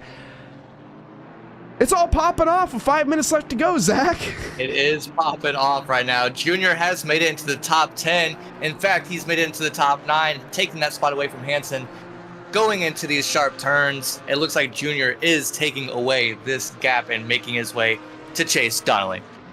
He is, and up at the front, Aaron Silva has retained the lead of this race, and he has his fellow countryman of Pedro Antoni behind. Now, obviously, that win, or this win, will be up for debate if he does take the W. We'll see if there will be penalties applied later or not, but we will be running with the official standings as they cross the line. So we will, of course, be emphasizing that later, but we got 4.5 minutes to decide.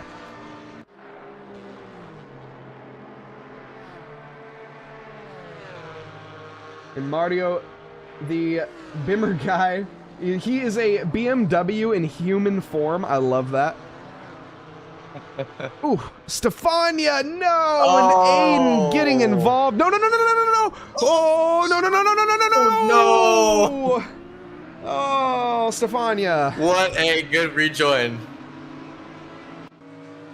Okay, so let's see this one. So we already see cars going all haywire. Oh, man. I don't know what led up to this. It looks like Stefania got collected in that one. The 22 seemed to be spinning. Stefania got into contact there.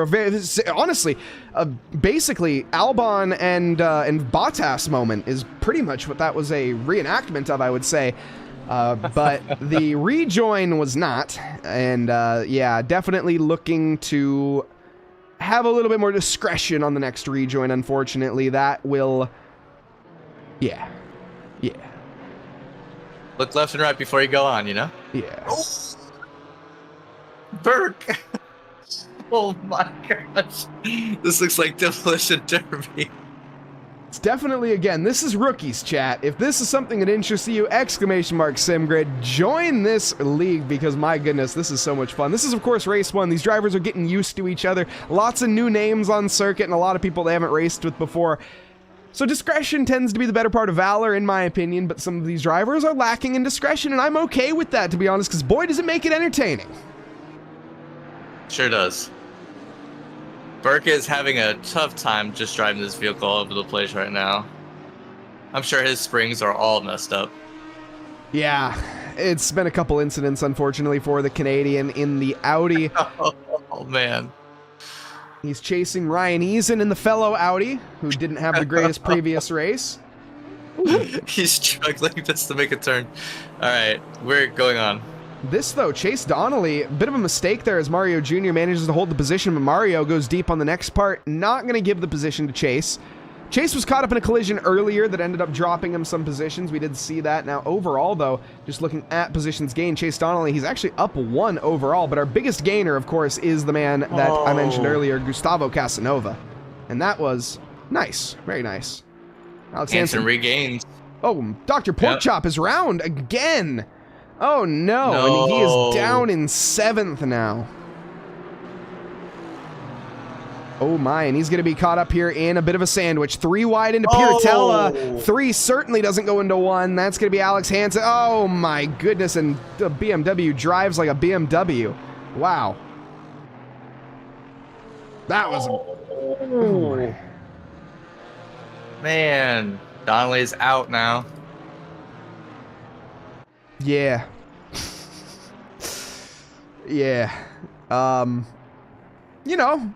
Oh, no, don't do it. Okay, we're good. We're good. He backed out. Yeah, driving standards. Yeah, hello. How is it going? We have Marcio Mota. Mota joining us. Heck yeah, let's go. Obrigado. Welcome, welcome. Big hugs back. Big hugs. Cheering on Brazil tonight as Aaron Silva in the limit road with a little bit of controversy. We'll be taking this win. Now, obviously, we'll see. Oh, no! No, Gustavo! Gustavo! Oh, no. Did he not put enough fuel in the car again? Gustavo, no! Stop. He didn't learn. What did he do? Did he not? Wait, what happened? His wheel? He didn't. Something's wrong with his wheel. His wheel is not working. No, but he's on the throttle. Everything's good. What's going on? I don't know what's happening with Gustavo. He's back. Okay, he's back. That was a bit of a technical difficulty, but... Okay. Gustavo is back at it. Benvenuto. Silva. Let's go, Will. You're a champion. I'm going to write that one down. Thank you. Is that how you say that? Is it Benvenuto? Does that sound like it? Oh, no. More yellow flags. Gustavo and Stefania getting involved here. Oh my goodness, what is about to happen? Someone's got to give here. Oh, yep, and there it is. Man, there it is. Hard racing. Hard racing is what we see here tonight. Let's not see it again. It's hard racing all the way around. Oh, the rookies, man. Putting on a show for us tonight, that is for sure. Either way, Aaron Silva, the talk of the town, he managed to do the Grand Slam in this session. He started in first place. He's going to finish in first place and be the double victor for race 1 at the Trackalicious GT4 Open. Aaron Silva, the limit road. Again, a little bit of controversy under this one. The finals, the standings are not final. Pedro Antoni might find himself in the win here. He might not, but either way, Pedro Antoni comes home in second, 2.5 seconds behind. Thomas Storm in third. Christian Julian in 4th, Jeff Franks in 5th, Mario Jr. in 6th with Alex Hansen in 7th, Colin Sugg in 8th, Drew Freiberger in 9th, and rounding out your top 10 is unfortunately Dr. Porkchop, who was once in the Hate front. To see it. Big moves over by Mario Jr. though, picking up almost a top 5 spot. Ooh, here we go, down to the line. This is Stefania. Oh no, everybody goes deep. It's the best Sum 41 impression I've ever seen. Everyone's in too deep. Stefania, though, has the advantage on exit, but the BMW has the momentum. I don't think the little Porsche is going to be able to hold on, and it's not. Is the Camaro going to find it too? No, Rally doesn't get the position. Stefania, in fact, that was a back marker anyways. Rally was in the back. Stefania holds on for P15. Great racing.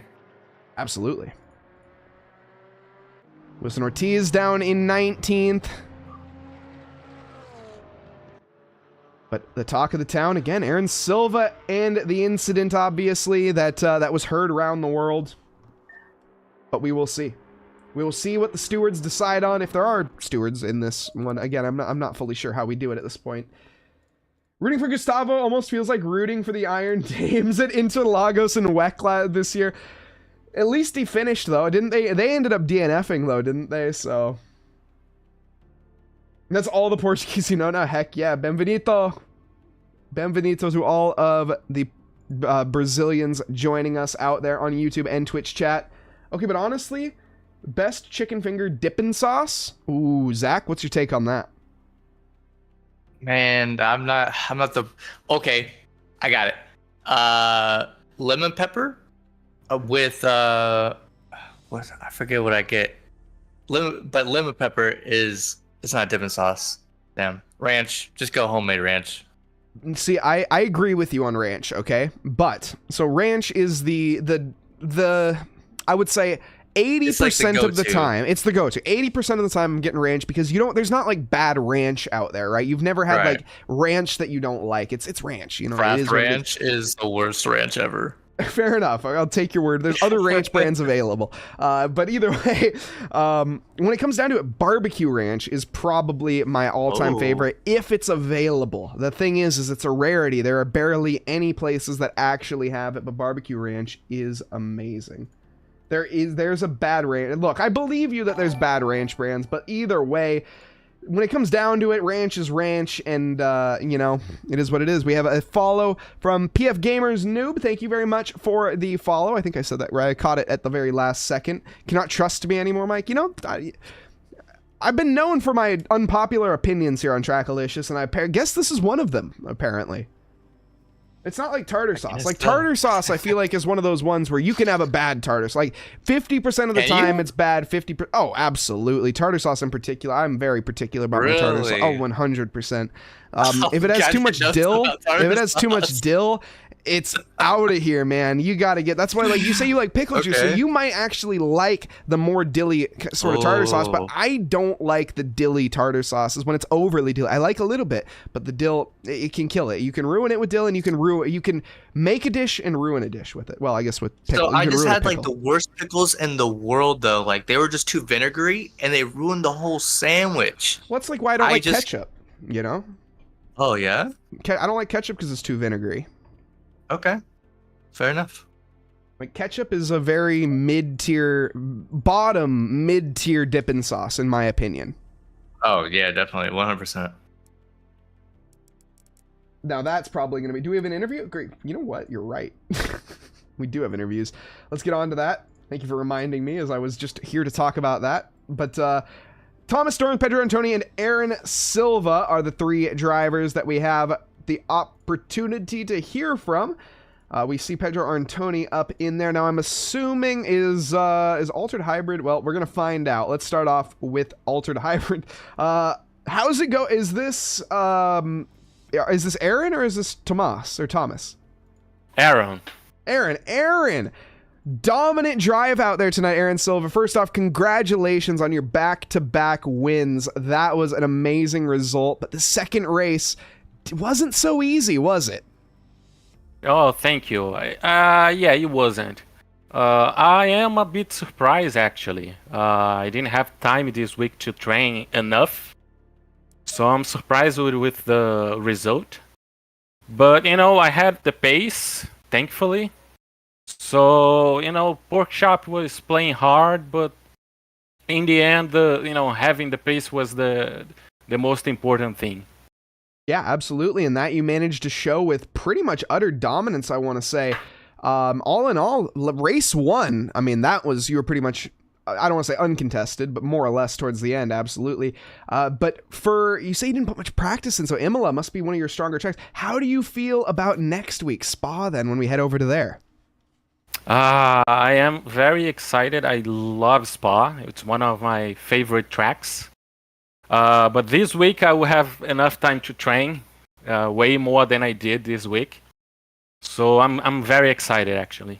Awesome. Well, I think not only are you going to be, well, I mean, obviously you're going to be excited, but chat seems to be very excited for you. We got Will Oro out there who's been cheering you on, and a few other people that have been giving you the love and cheering on Brazil as well, which is just awesome to see. So big thank you to that. And anything that you'd like to say to your fellow countrymen or anything like that in your own language? Yeah, sure. Eu gostaria de agradecer a minha equipe, Limit Road, por estar sempre apoiando a gente. Eles estão aí no chat, brincando um pouco. And that's it. Awesome. Well, is there anyone that you would like to thank before we move on here tonight? Yeah, just my team, they helped me a lot, the result of today was the combined effort of everybody of my team. Awesome. Well, that's great to hear, and we're about to hear from another one of your teammates as well, Pedro Antoni, but thank you very much, and again, congratulations on your race wins here tonight. Thank you.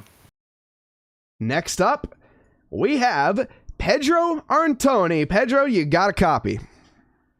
Hello. Hello, guys. Pedro, great race tonight, I gotta say. Congratulations on the podium. You managed to sneak in at the very end, but that was a hard-fought race. And all in all, throughout both races tonight, you have made up, I think, probably the most amount of positions out of anybody.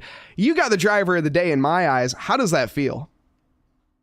Thank you. I'm so glad to from this race today. And I trained very hard, in my team, Limit Road, who stand up for me and help me to train and to be better. And I'm so glad, so happy for this result today. Yeah, I mean, one of the best results that Limit Road could have hoped for. Obviously, there were a couple cars that got caught up with some incidents, but you guys finishing on the podium throughout this. Seems like you guys are a very team-based team, all in all, which I love to see the amount of camaraderie throughout that, and especially as I feel Brazilians, you guys are just built a little bit differently when it comes to that. You guys are so passionate, and you want to just be the best around, and I respect that so much. So I'm rooting for you guys, unofficially, but Pedro, how was the battling? How was making up the positions? You made up so much ground. Like, I'm still not believing, because I didn't make a very good quali, but I know that I have a pace and I can build this position up. So I just believe myself and just race carefully to not make any mistake, and believe that we'll go up in the standings. Excellent. And that's exactly what happened. Now, Pedro, is there anything that you'd like to say to your fellow countrymen? Of course, I want to say just the same thing, just I don't have... Oh, you can do it in Portuguese if you want. Yes, yes, ok. Eu gostaria de agradecer meus companheiros de equipe, o Ouro, Mário, Ortiz, Mourão, Aron, Thales, todo mundo que estava ali na comp do Discord, e estou muito feliz. E é isso aí, primeiro pódio de muitos. Thank you for the league and for you from the stream. I'm very happy, and I will just race again with you. Awesome. Obrigado to you, Pedro, and congratulations. Is there anyone you'd like to thank before we move on tonight? I will just thank my team. I love them, and they help me a lot. Just excellent. Well, everybody, that'll do it here for tonight. Pedro Antoni, everybody, the Limit Road team podium, and doing it for Brazil. Thank you very much, Pedro, and good luck in your next races. Thank you. As the Brazilian chat is absolutely wild right now. I love it so much. Thank you guys for participating. Let's show all the love you want again. Just, you know, maybe I can't translate anything, so I'm taking your guys' words that you're not, you know, saying anything too bad, but I trust you guys. I trust you guys.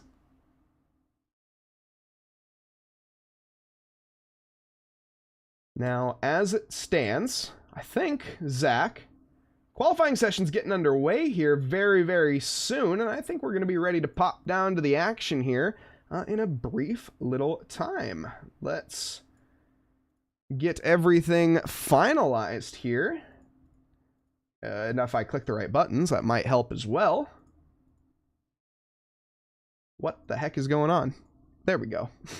Nothing wanted to work. Everything is broken. That's fine. Let's get down to the action for... Wait, hold on. Where's Saagar? I just realized that. Saagar's here. Sorry. Apologies. Hold on. We have to do that thing too. Oh my goodness. I am so off the ball tonight. There's been a lot going on. I apologize, chat. Zach. Thank you so much for commentating here tonight. Zach, Dickinson, everybody for the rookies. And soon joining me is going to be Saagar. But Zach, excellent debut. I got to say, absolute pleasure to work with you. That was fun. Yeah, it was a really good time and great racing to call. And it was really fun working with you. Absolutely. Now, is there any closing notes that you have before we send you on out of here and Saagar decides to join on in? Yeah. I thought the biggest movement was Mario, man. Like, he went from last place and he brought himself all the way up to 6th place. I thought it was underrated. But, man, what a good movement by him today. And good racing out there again. And it was awesome commentating with you once again. So thank you guys so much for having me on. Very much so. Thank you very much, Zach. And we will be now joined by Saagar, who is extremely close to me. Just told that we're almost to the point where I'm dangerously close to Saagar. Now there's multiple of me. Where the heck is my other webcam? Where did it go? I've lost it. There we go. There we go. Look at that. I've scooted over, chat. Saagar, you're muted. Welcome. Oh, you're not muted. You're good. Wait, why can't I hear you? I should be able to hear you. You're not muted anymore, but I can't hear you. I see your lips moving, but I'm not listening. Wait, no, I'm listening. I just can't hear you. How about now? Can you hear me now, Mike? Ladies and gentlemen, Saagar Bakshi to the booth. Thank you very much for the warm reception, everybody. Appreciate and love you. Man, what an amazing open or rookies race that just was. I am absolutely just speechless from the amount of action that was in that last race. But there's more action left to go. We still got the pros coming out now. And I'm excited to see what guys like Ali Raza, Zane Blisket, Danny Boyd, Devin Anthony, Beachley, Dumoulin, Darren Wicks, some of the Tracklicious favorites, I should say, are really going to be up to tonight. A lot of household staple names. And not only that, we've got 31 drivers on this grid. It is absolutely insane. No shot and flame. We are not going to kiss. As close as we were, that was a little too close for my comfort. I could smell him. No, I can. That's me. Anyways, whoa. No, that was me. I think. Anyways, it's sexy Saagar. Let's go. Thank you, Patrick Dubois. Thank you so much for transmitting the rookie. Hey, it is my pleasure, Sanosuke. Absolutely. Thank you so much. Obrigado. And of course, benvenuto to all the Brazilians. The newest piece of Portuguese that I can add to my vocabulary. And holy smokes, Ali Raza taking a trip over the curbs there and a little bit of a spine buster. Really throwing some pocket sand to everybody behind him, but too far away for them and behind because Ali Raza is just blistering out there right now. 149.492. Does he realize he's not in a GT3 car?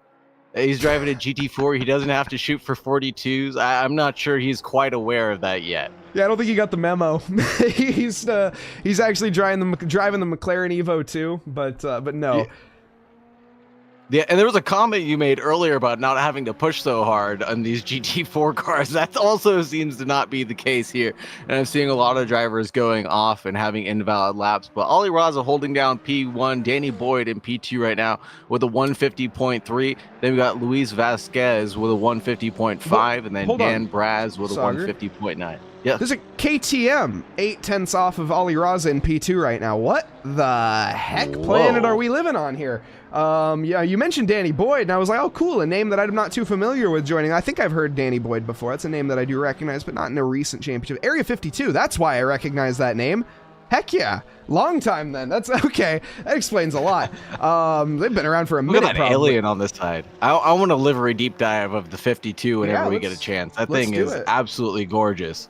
I haven't seen an Area 52 in a long, long time. Of course, these were one of the communities that raided Trackalicious very early on in our 3 years ago at this point, plus years ago. Oh, wow. And they were kind of one of the communities that raided us and gave us the start that we kind of needed. So Area 52, Box 3, big partners back then, as well as, why am I forgetting one? I'm forgetting, I can't remember. I'll remember at some point, but when I do, I will say it. But either way, that is, yeah, the lovely Area 52 livery. It's got the alien on the side. Absolutely sick. And I love the pattern. I love that.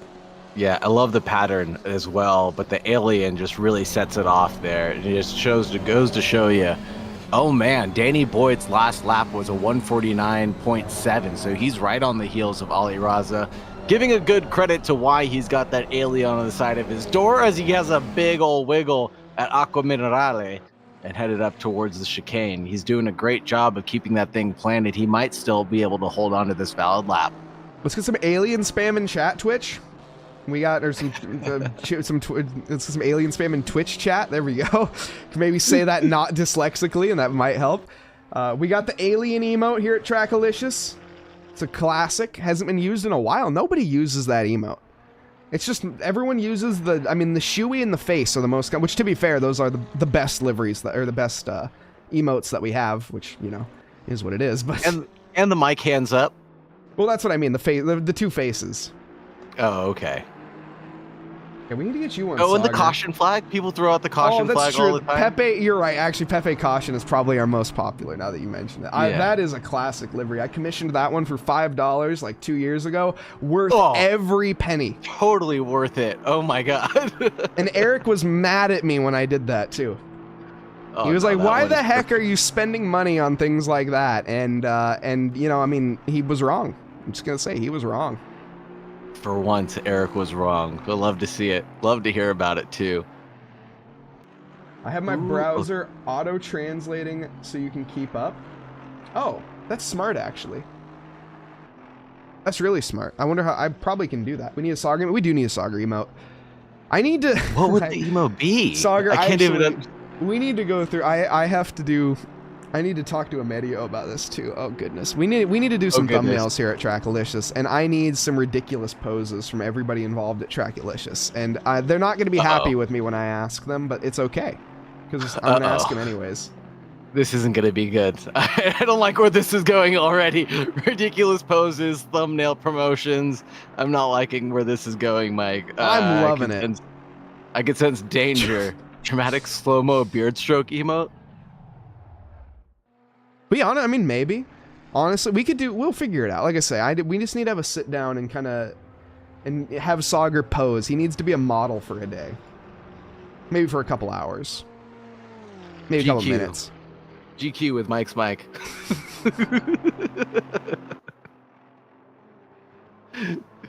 I think there's a race going on here, or at least qualifying session going on. Ollie Raza still with that 49.4, 49.7 for Danny Boyd. Alex Friedman now in third place with a 50.0, 50.2 for Vasquez.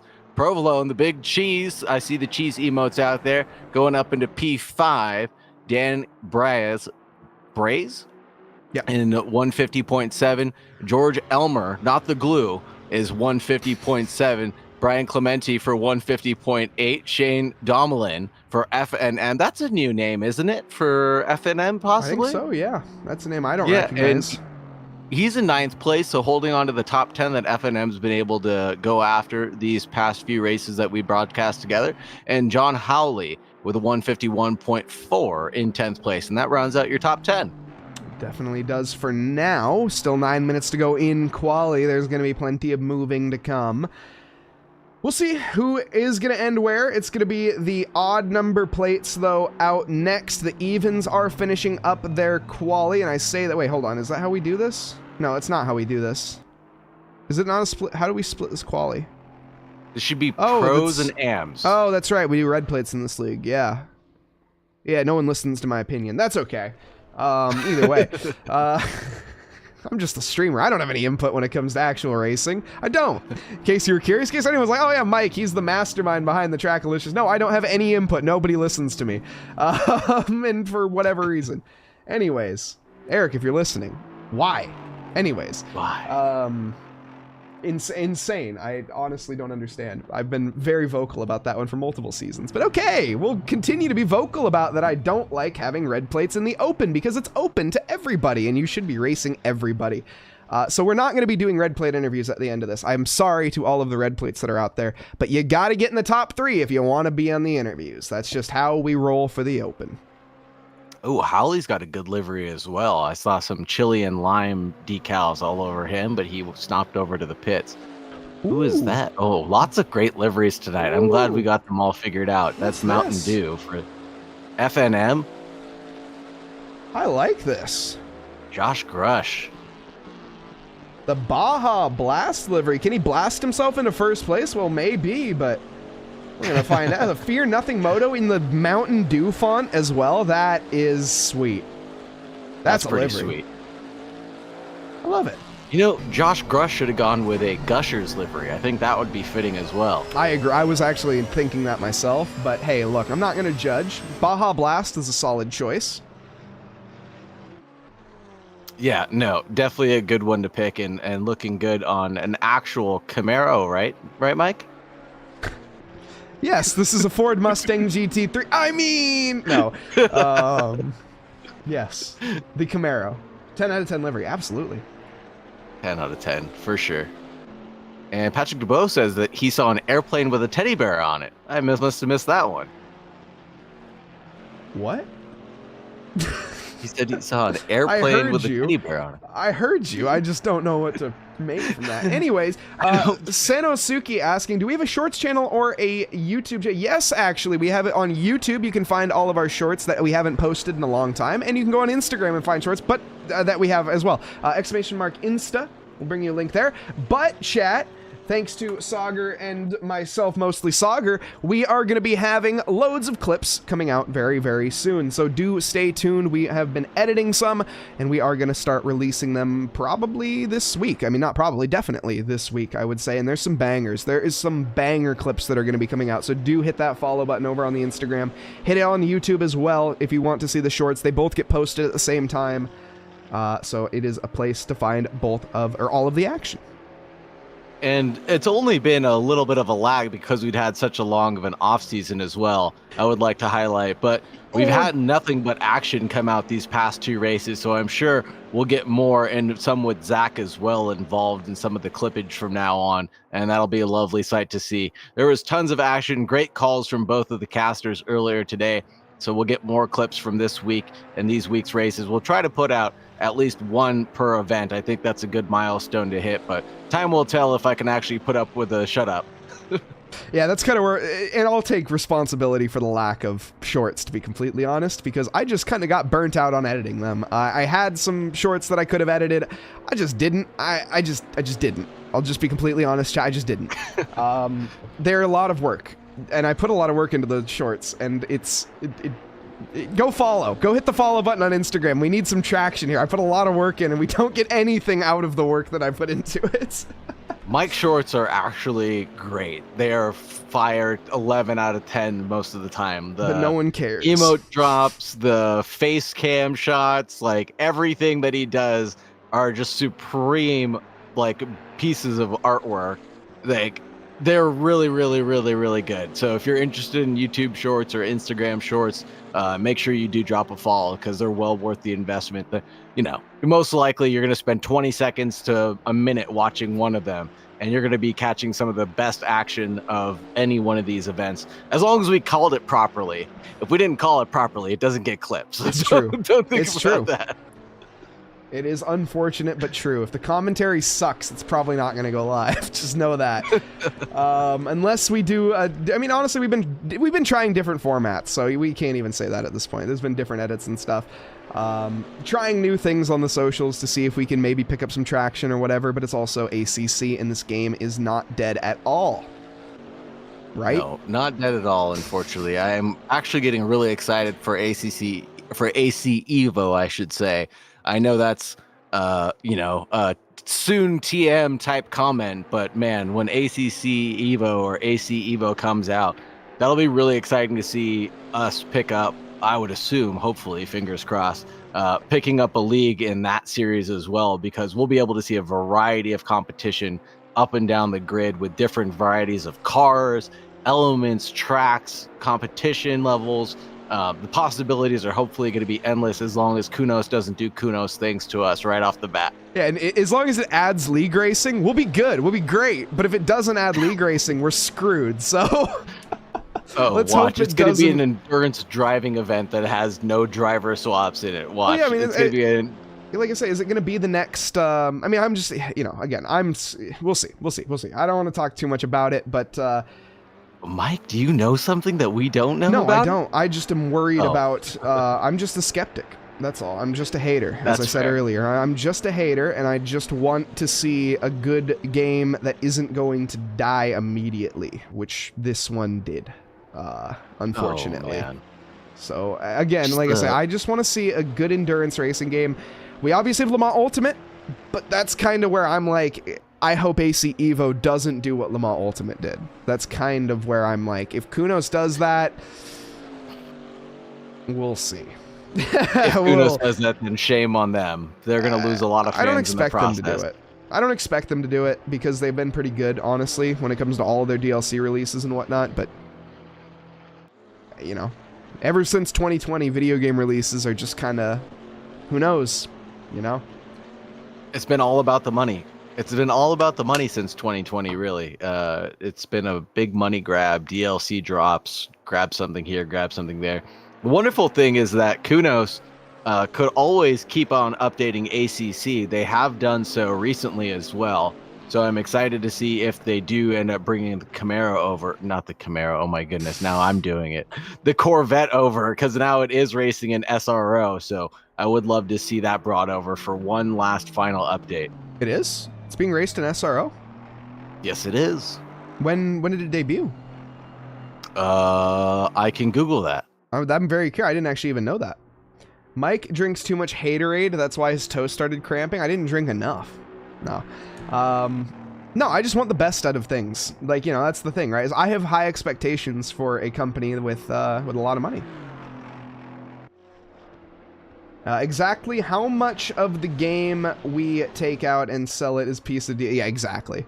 Exactly, Patrick. That's just how any game company seems to do it these days, and it's really annoying, to be completely honest. I just want good content. Is that too hard to ask for? Yes, apparently. Corvette's on an 8-win streak? What the heck? I didn't know that. That's sick. Who's driving it? Or who's on the team? I guess who's the team, I should say. Tommy Milner, Alec Udell, and Bryson Morris, Brian Sellers are all on DXDT, and they're driving the Corvette Z06 GTR. Okay, fair enough. That's sweet. Heck yeah. Yeah, I'd love to see that get added. I don't want to again be the hater, but I don't know if we're going to see any more ACC content by the end of this game's life. We'll see. I don't think so, though. You're right, Carbone. It was Carbone. Carbon. I'm going to go with Carbon. I like Carbone a little bit better. It was this year. They joined for a partial season of 2024 from what I read. So the DXDT cars are doing actually pretty well. Corvette on an 8-win streak. Yeah, they're doing pretty damn well. Excuse the language, but no, they're doing really well. Other than ST Racing actually got a win, didn't they? I think just last weekend at Barber? Yeah. Yeah. But on to the qualifying here because we were about to end it. Dr. Porkchop, pole position for the red plates. Qualifies, though, overall in P12. 14th position for Adriano Moro down for Brazil, the limit road, back on the road. He is, though, not limited by pace, up into P2. Josh Grush in P16 for the Fear Nothing Moto team. Lovely livery and a lovely result. Now, can Casey Swanseeger maybe be the thorn in the side? It looks like no. I think well, it's a very tight margin. Casey's about dead even with his lap time. He will be the next driver to the line. Let's see if he can manage it here. Pop on board here to the line. What has he got? The long run down to the first thing. He's up a 10th. He should be able to gain this position. I think he's going to manage to get in P2. Yes, he is, or up into P3, excuse me. Casey Swanseeger, not a bad lap. We also have Dr. Porkchop. No, that's Gabriel Moro in number 77 this time. Or Dr. Porkchop 71. Look. Josh Gushers, as he should be called when he makes his Gushers livery, up next. That's the new one. But Gabriel Mercado comes home here, 26th at the time. 25th is where they will fall. And that is going to be the end of our qualifying. I knew I threw you off with that Gushers comment, Mike. As soon as you said it, I was thinking like, it too. Oh, man. I got him. I was thinking it before you even said it, so I was planning. I was wondering how I could make it. You beat me to the punchline. Oh man, sorry, Mike. Didn't mean to steal your thunder. All good. It's that's just how the cookie crumbles sometimes. And you know how else? Oh wait, hold on. I don't need to do that yet. We still got a little bit of time before I can do that. We got about 3 minutes of that's a long session start. Yeah, plus a formation lap. Josh Gushers. Yeah, you're right. So yeah, we got a long time. Go and get some popcorn, chat. You guys got about 4 or 5 minutes, honestly, till we get to the green flag. It's a long outlap at Imola, the Autodromo Internazionale Enzo Idino Ferrari. Oh, this would be an opportune time to also run an ad, Mike, if you had the time to do so. Yeah, I'll do that on the outlap. Let's meet our drivers first. Let's do that. I'll just run it now. Yeah, we'll do everything at the same time. Either way, ad being run. If you guys are interested, use your Twitch Prime. It's September. Get subbed.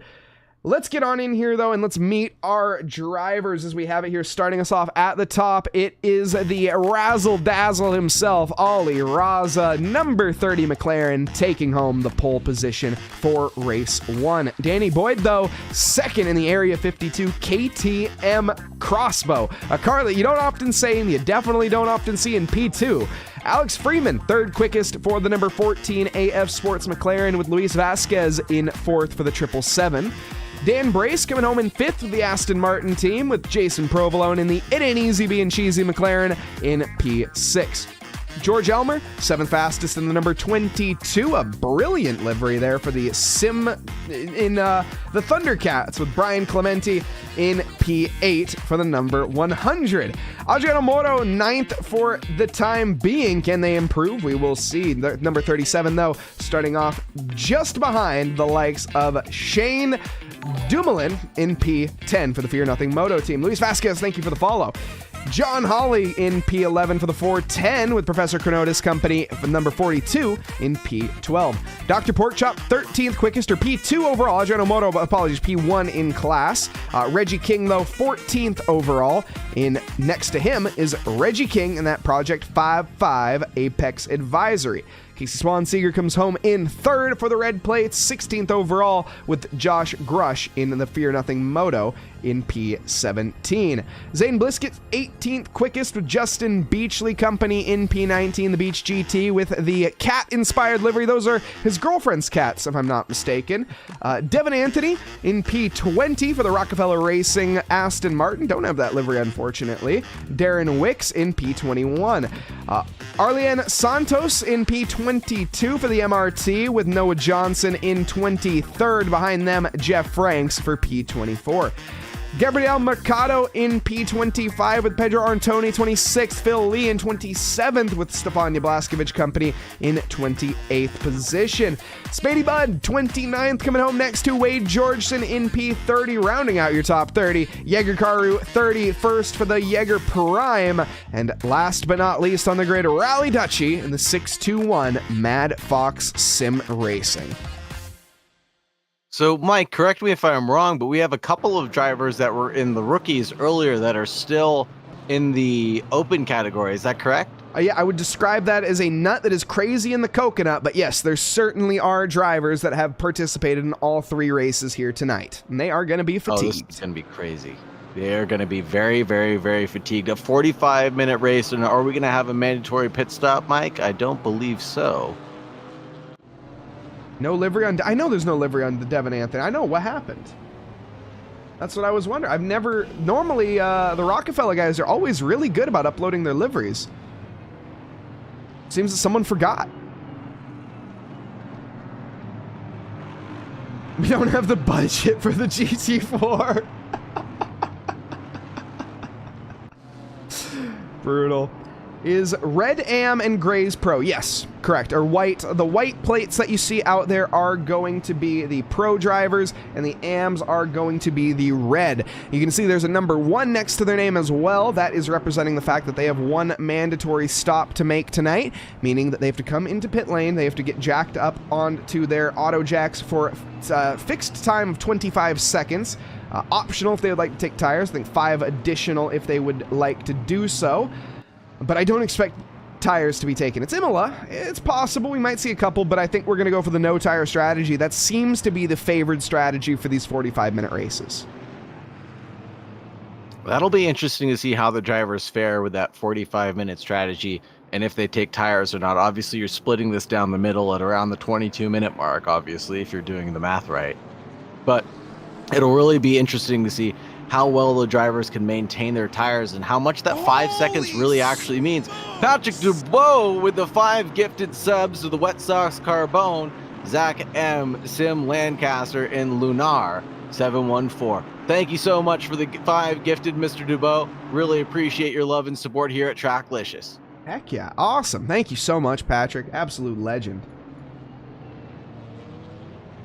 As it stands, though, the outlap's complete. That outlap honestly went quicker than I thought. But we're back. We're ready and rearing for the action. GT4 is out on the field. All drivers rounding the final corner. It's a bit of a calm before the storm on this one before we go green. Long ways down. It's going to be a fairly short run to the Tamburillo chicane, but just long enough for the McLaren to let its legs run long, and we'll see if the KTM can keep up. The number 52 of Boyd in second, Ollie Raza coming home in first. I'm your host tonight, Mike Nause. Joined alongside me is none other than Saagar Bakshi as we get ready to come around the final corner, the MotoGP chicane. And we will now head down to the eco board before we go green. Of course, powered by AWS right there. You can see that is the flag marker, and we are green, green, green now, heading down towards Tamburillo. And it's pretty much as predicted. The Ollie Raza getting off to a solid start with Danny Boyd behind. Luis Vasquez is going to try to challenge to the inside now. Does get on the brakes early, though, and back out. Jason Provolone full send, and he goes for the move. Gets too much curbage, though, on the inside. Doesn't make it stick. Behind that, Shane Dumoulin does end up making contact there, I think, with the curbs a little bit as well, or a bit of bumping and banging. Either way, Dan Brace makes it through. Alex Freeman up ahead as well, and there's a little bit of a pack separation starting to form, you can see here and there, but all these drivers fairly nip and tuck. Same, though, can't be said for the red plates. No, this has been a very clean race start so far. No exclamation point curse for us right now. Ollie Raza leads, Dan Boyd leads Luis Vasquez, and Jason Provolone, who actually seems to have made up a position now up into 4th place right now. We've got side-by-side action between the lime-hot flaming car and Professor Chronotis, who's not in his usual yellow livery, but he's in an all-white McLaren this time, back to something that we could recognize him rather than driving a sneaky Ferrari like he did to us the other night. But they're holding on, doing something that's very clean. Professor Chronotis now under threat, though, by another car behind. And here we go back to Mr. Provolone. I thought Provolone had that one. Luis Vasquez is going to be sweating like a cow in a burger joint with the way Jason Provolone is looking at him. Behind that is Brian Clementi. Alex Freeman also going to be contesting, but has the likes of Dan Ironman Brace or Dan Super Rev Brace, depending on who you ask, right behind him in that McLaren looking strong. In fact, it's a very dominant McLaren field if we look at it when it comes down to the car selection. Lots of McLarens, lots of Astons, lots of Camaros, not much of anything else, to be honest. You got the lone AMG, and you got we got 2 AMGs, and we got 1 KTM that I could tell from right away. And the first lap, installation lap, is underway right now. 2 minutes for all the drivers, almost 3 wide here coming down the front straight. Almost there, and you can see the pink port going towards the inside line, taking the shortest corner there, but now has to tuck back into Darren Wicks. Darren Wicks out in front of this trio. Oh boy, almost having contact there. That AMG, that's actually Frank's, excuse me. And we have an off out in front. Who is that going out there for a little bit of lawn mowing action? Shane rejoining the track there for the Fear Nothing Moto car. A bit of a mistake, unfortunately, puts him down the ranks. And now looking at Arlian Santos, there's contact up ahead. Alex Freeman's round, and there's big bumping and banging. Gabriel Mercado gets caught up in that. Philip Lee also sent round. Alex Freeman involved as well, and a few others to boot. Wage Georgeson making it through, though. Noah Johnson, Stefania Blaskovic, all these drivers making it through without too much of a fuss. Arlen Santos, though, getting caught up as well. This is going to create an exciting second pack now as we see more side-by-side action coming through the top of the hill. And we've got 3 Camaros all nose to tail right now, side-by-sides between our Tony. And we've got Spady Bud now trying to close the door on our Tony, who goes over the curb, has a little bit of a wiggle there. The 957 seems to be doing all right. 997 seems to be doing all right and driving forward, but Spady Bud gets the position secured for now. More action behind. The AMs are all bunched together now after that contact from earlier that we saw. And now they're all going to separate out one more time. So we'll see some more action over the next 40-minute race. We certainly will. And Casey Swanseager overtake Blisket. Now, that's not actually a battle for position technically, but it is still an overtake. Smash My Keyboard. Great name. Thank you very much for the follow. Welcome to the team here at Trackalicious. Josh Grush going for the run, though, down onto John Hawley. It's going to be a spicy move if he can make it stick. Side by side to the inside line. It should be favored for Josh on entry. It's going to turn to the out, though, for the second part of the corner. And he does, in fact, back out behind that Justin Beachley, trying to get his nose involved. Now, keep in mind, Josh is a red plate driver in a sea of white plates. He doesn't necessarily need to fight this, but the more cars that he loses position to, the more that Dr. Porkchop runs away. Yeah, Dr. Porkchop really having a run of it right now. It's actually in the top 10 overall, doing a great job for the AM category. But we got Art Moro is actually in first place. Adriano Moro in first place right now for the AMs, if I'm not mistaken. He's all the way up into 7th place. Someone remove that guy's red stripe and give him a white stripe right away. This guy is an imposter. This is, I mean, like, again, he might have got lucky, but this is also part of the reason that I don't think we need red plates. But anyways, enough belly aching about that one. I'm going to keep belly aching about that one. I'm just going to be completely honest. Jason Provolone. Whoa! Tank slapper through Variante Alta, and the charge on Brian Clementi is firmly halted.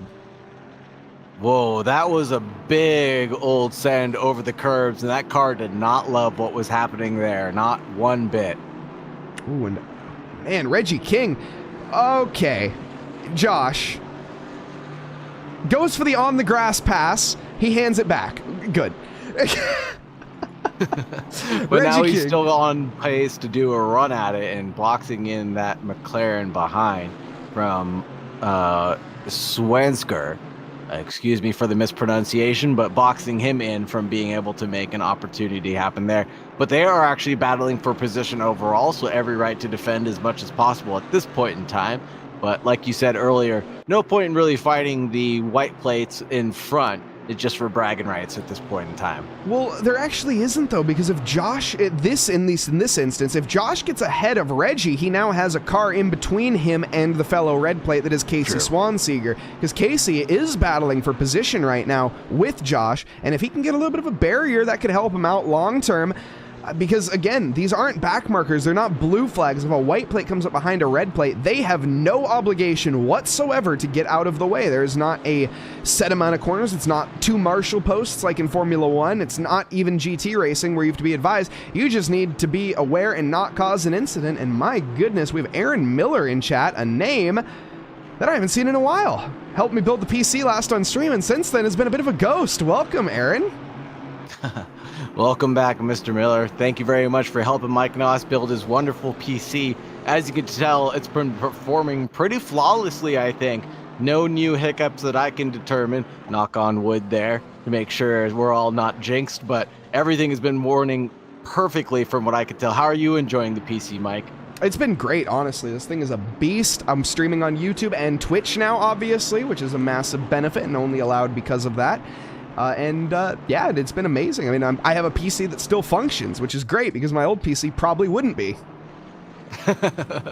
Have you done any extracurricular activities with your PC and tried to push the limits of any video games yet? No, I'm not. I don't know what I'm doing enough to do that. So I just try to, whatever Aaron had me do at the beginning, ACC, I technically overclock ACC and I technically overclock OBS or to use more RAM or whatever, but that's just because I stream it. So, I mean, right now, as you can see, my face is pretty red and I got sweat dripping off my forehead. It's a really good heater. It's a really, really good heater when I'm streaming. Too much so, in fact, in the summer. Oh, yeah, no, but come wintertime, you're going to be absolutely loving it with that Washington snow that you're going to get. We don't get snow here. We don't get snow here. A little white dusting, maybe? No, we don't. We're not where we're at least. In western or eastern Washington, sure, but we're out in the west side of the mountains. We don't really get any snow over here. Maybe a little bit every now and then, but it's nothing to write home about. Ah, fair enough then. Okay, well then, no warm space heater for you then. No, it's getting cold up in the mountains here, so I'm grateful for my PC being a heater. That's actually like one of the things about Washington that I do like. I don't really like the state much at all. I just don't. But I do like that the weather is always relatively okay year round. It's never good. It's never great. We never have great weather. There's no such thing as great weather in Western Washington, but we have good weather and we don't have terrible weather. So, you know, we get, it's just very mild here where we live. It doesn't get too hot, doesn't get too cold. And John Hawley, he's going to be hot in the head right now as he has dropped quite a few positions, 8 and counting. Let's see what happened here to the 410. Aaron Patient Miller, true. And he will be back with a rig in October. Let's go. Plasma, Ooh. What? Oh, true. Okay, I had to think about that one. Yeah. Plasma is the best state. That's fair. You know, honestly, that's fair. I still think solids. I'm pro solid, but I'm more of a liquid guy. Can fill any vessel or container, you know. But you know, so can a gas, though. I mean, that's That's true. That's true. And so can a plasma. Technically. Maybe? But Mike, in line with your I am not comfortable with anything that's not where I last left it, could you be comfortable with gases? Look, okay, the only issue that I have with gas is that Americans call a liquid gas. That doesn't make sense to me. That's the only real issue I have. But beyond that, You mean gasoline? Yes, that's my problem. It's the state of matter. Gas is a state of matter, I'm pro. Gasoline? Nah, man, it's petrol. Why do we call a liquid gas? Oh my God. Mike, your nose is so high in the air. No, but like, it's just true though. Like, why do we call a liquid gas? I mean, like, Jeremy Clarkson made that point. It's probably the best point that I've ever heard because I just can't argue with it. It's just... That's a good point. Americans can be dumb sometimes. Like, I don't want to be that guy. But like, as an American, we gotta have some humility for ourselves and realize when we're wrong as Americans, and I think that's one of them. That's fair. I think we did make a crucial mistake. Someone asked in YouTube chat, what is the best fast food French fry? Waffle fry, seasoned waffle fry, 10 out of 10. 10 out of 10 times seasoned waffle fries. Well, from where? Unbeatable. Anywhere. I mean, realistically, if they have seasoned waffle fries, they're probably going to be pretty good. The seasoned curly fries from Jack in the Box, surprisingly good. Surprisingly S tier, if I have to say, maybe A tier. But definitely, Mike, finally. Something we can agree on here. Definitely, it is a that is a heart-stopping meal if you do have that, but it's so worth it. No, Jack in the Box French fries are pretty banging. McDonald's stopped using sugar and salt to soak their fries in to get their calorie count down not too long ago. Maybe about probably 5 years ago at this point. So the fries are absolutely garbage now. Yeah, that was what was it? Michelle Obama. You can thank Michelle Obama for that one. Obama. Okay, anyways, moving on. I just, that was just a fact. Anyways, no politics in chat at all, please, at all, none. And I'm not joking. But rapping, yes. Rapping, sure, that's fine. You can rap. You can talk about Charlie XCX. That's fine. I don't, all that. That's all good with me. But no politics. That's where I draw the line. Someone said In-N-Out burger fries. We're getting close to politics with this burger fry competition, though. In-N-Out, man. Come on. Wait, hold on. In-N-Out. I've never had In-N-Out. What am I talking about? Okay. Five Guys. Five Guys fries. That's what I was thinking. That's what no. Five Guys fries are super mid, which is not what we're talking about. Super mid. Yeah, super mid. If you go to In-N-Out ever in your lifetime, Mike, make sure you get your fries well. Well, maybe we should. Because I don't think we have. I don't have an In-N-Out burger where I'm at. That's the problem. But maybe when I come down, near Sonoma. I was about to say maybe when I come down to Cali, maybe we could have a little trip there. We'll see. Saagar and I might take a selfie from one. We no. Well, maybe we'll see. We'll see. We'll do like the Lady and the Tramp with an animal style fry. We're not going to do that. Chat, don't get your hopes up. Awkward poses, Mike. Chat, do not get your hopes up about Saagar and I having a Lady and the Tramp moment with a animal style French fry. And there will not be any animal style later, I promise. Anyways, swiftly moving on from that conversation, Justin Beachley has found the back as well. Randy Gross here making moves with Adriano Moro. Wow, we've derailed. That was quick. That was quick. Taking a look at anybody taking pit stops, we have Blazkaus. Help me out. Stefania Blaskovic has taken 2 so far, and Stefania is not having a great time. Is turned around at the hairpin at the bottom of the hill, sitting in last place right now after 2 pit stops. I imagine one of them being a stop-go 30. Yes, and that would be for being out of position on the start, if I'm not mistaken. Yeah, very well may have been. Could have been speeding in pit lane as well, or a few others. But I guess speeding in pit lane is really the only other thing that it could have been. True. Did they go into pit lane yet? Yes, they have, so it's possible. Yes. Mike is only loyal to Beyonce. Is Beyonce loyal to Beyonce only? True. Hashtag slay. True. Anyways. No. Look at this pack right here for 20 through 24, Mike, if you don't mind.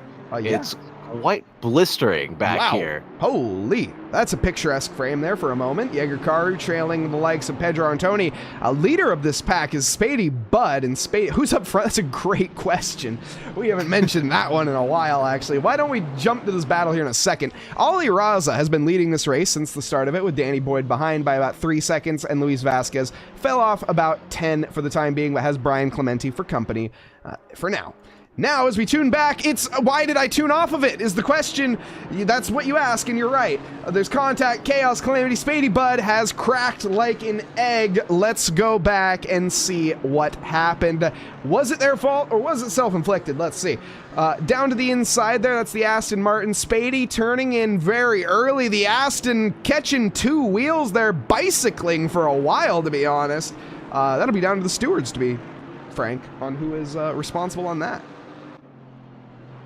I thought you were Mike. Who's Frank? I mean, I was Frank there for a moment. Now I'm back to being Mike. Just a singular moment. We had Frank, Mike, Nause. Mike, Frank, Nause. We do have, but that was an exciting incident that we just saw, and we just glimpsed away from it for a second, and of course it happens. Exclamation point curse for Mike Nause. And Adam Strange saying iCarly is the best thing to come out of Washington State. I don't think iCarly came out of Washington State. Again, I don't think it was staged. I don't think it was filmed here. If somebody you should confirm that, Adam. Was it filmed in? I actually don't know if it was filmed in Seattle or not. But yes, I agree with that principle. I agree that iCarly is probably the best thing to be staged in Seattle. If it did come out, then yes, it's the best thing to come out of Seattle as well. What about the movie Sleepless in Seattle? I don't think that was from... I've never seen that one, to be fair. But dude. Also, probably not in Seattle. I don't know. I feel like it's Cap. To use was a Pretty Woman modern-day filmed in curve. Seattle as well? I'm sure there's been a couple. I don't know why you would film anything in Seattle. It's just a city. Like, Seattle really is lower mid tier. Like, well, I mean, it's probably cheaper than a state like San Francisco. No, cheaper in San Francisco. That's no, okay. That's a poor. You're like, okay, let's go from the most expensive in the state to like the second most expensive in the state. Like, you were comparing like gold bars to friggin' gold bars here. Like, I mean, well, I mean, we're like thinking about filming tickets. You know, oh, you don't want to buy anything in Washington. Stuff. You do not want to buy anything in Washington. It's cheaper than San Francisco because San Francisco's got crazy taxes for everything that they have. So do we. We are the copycats of California. Anyways.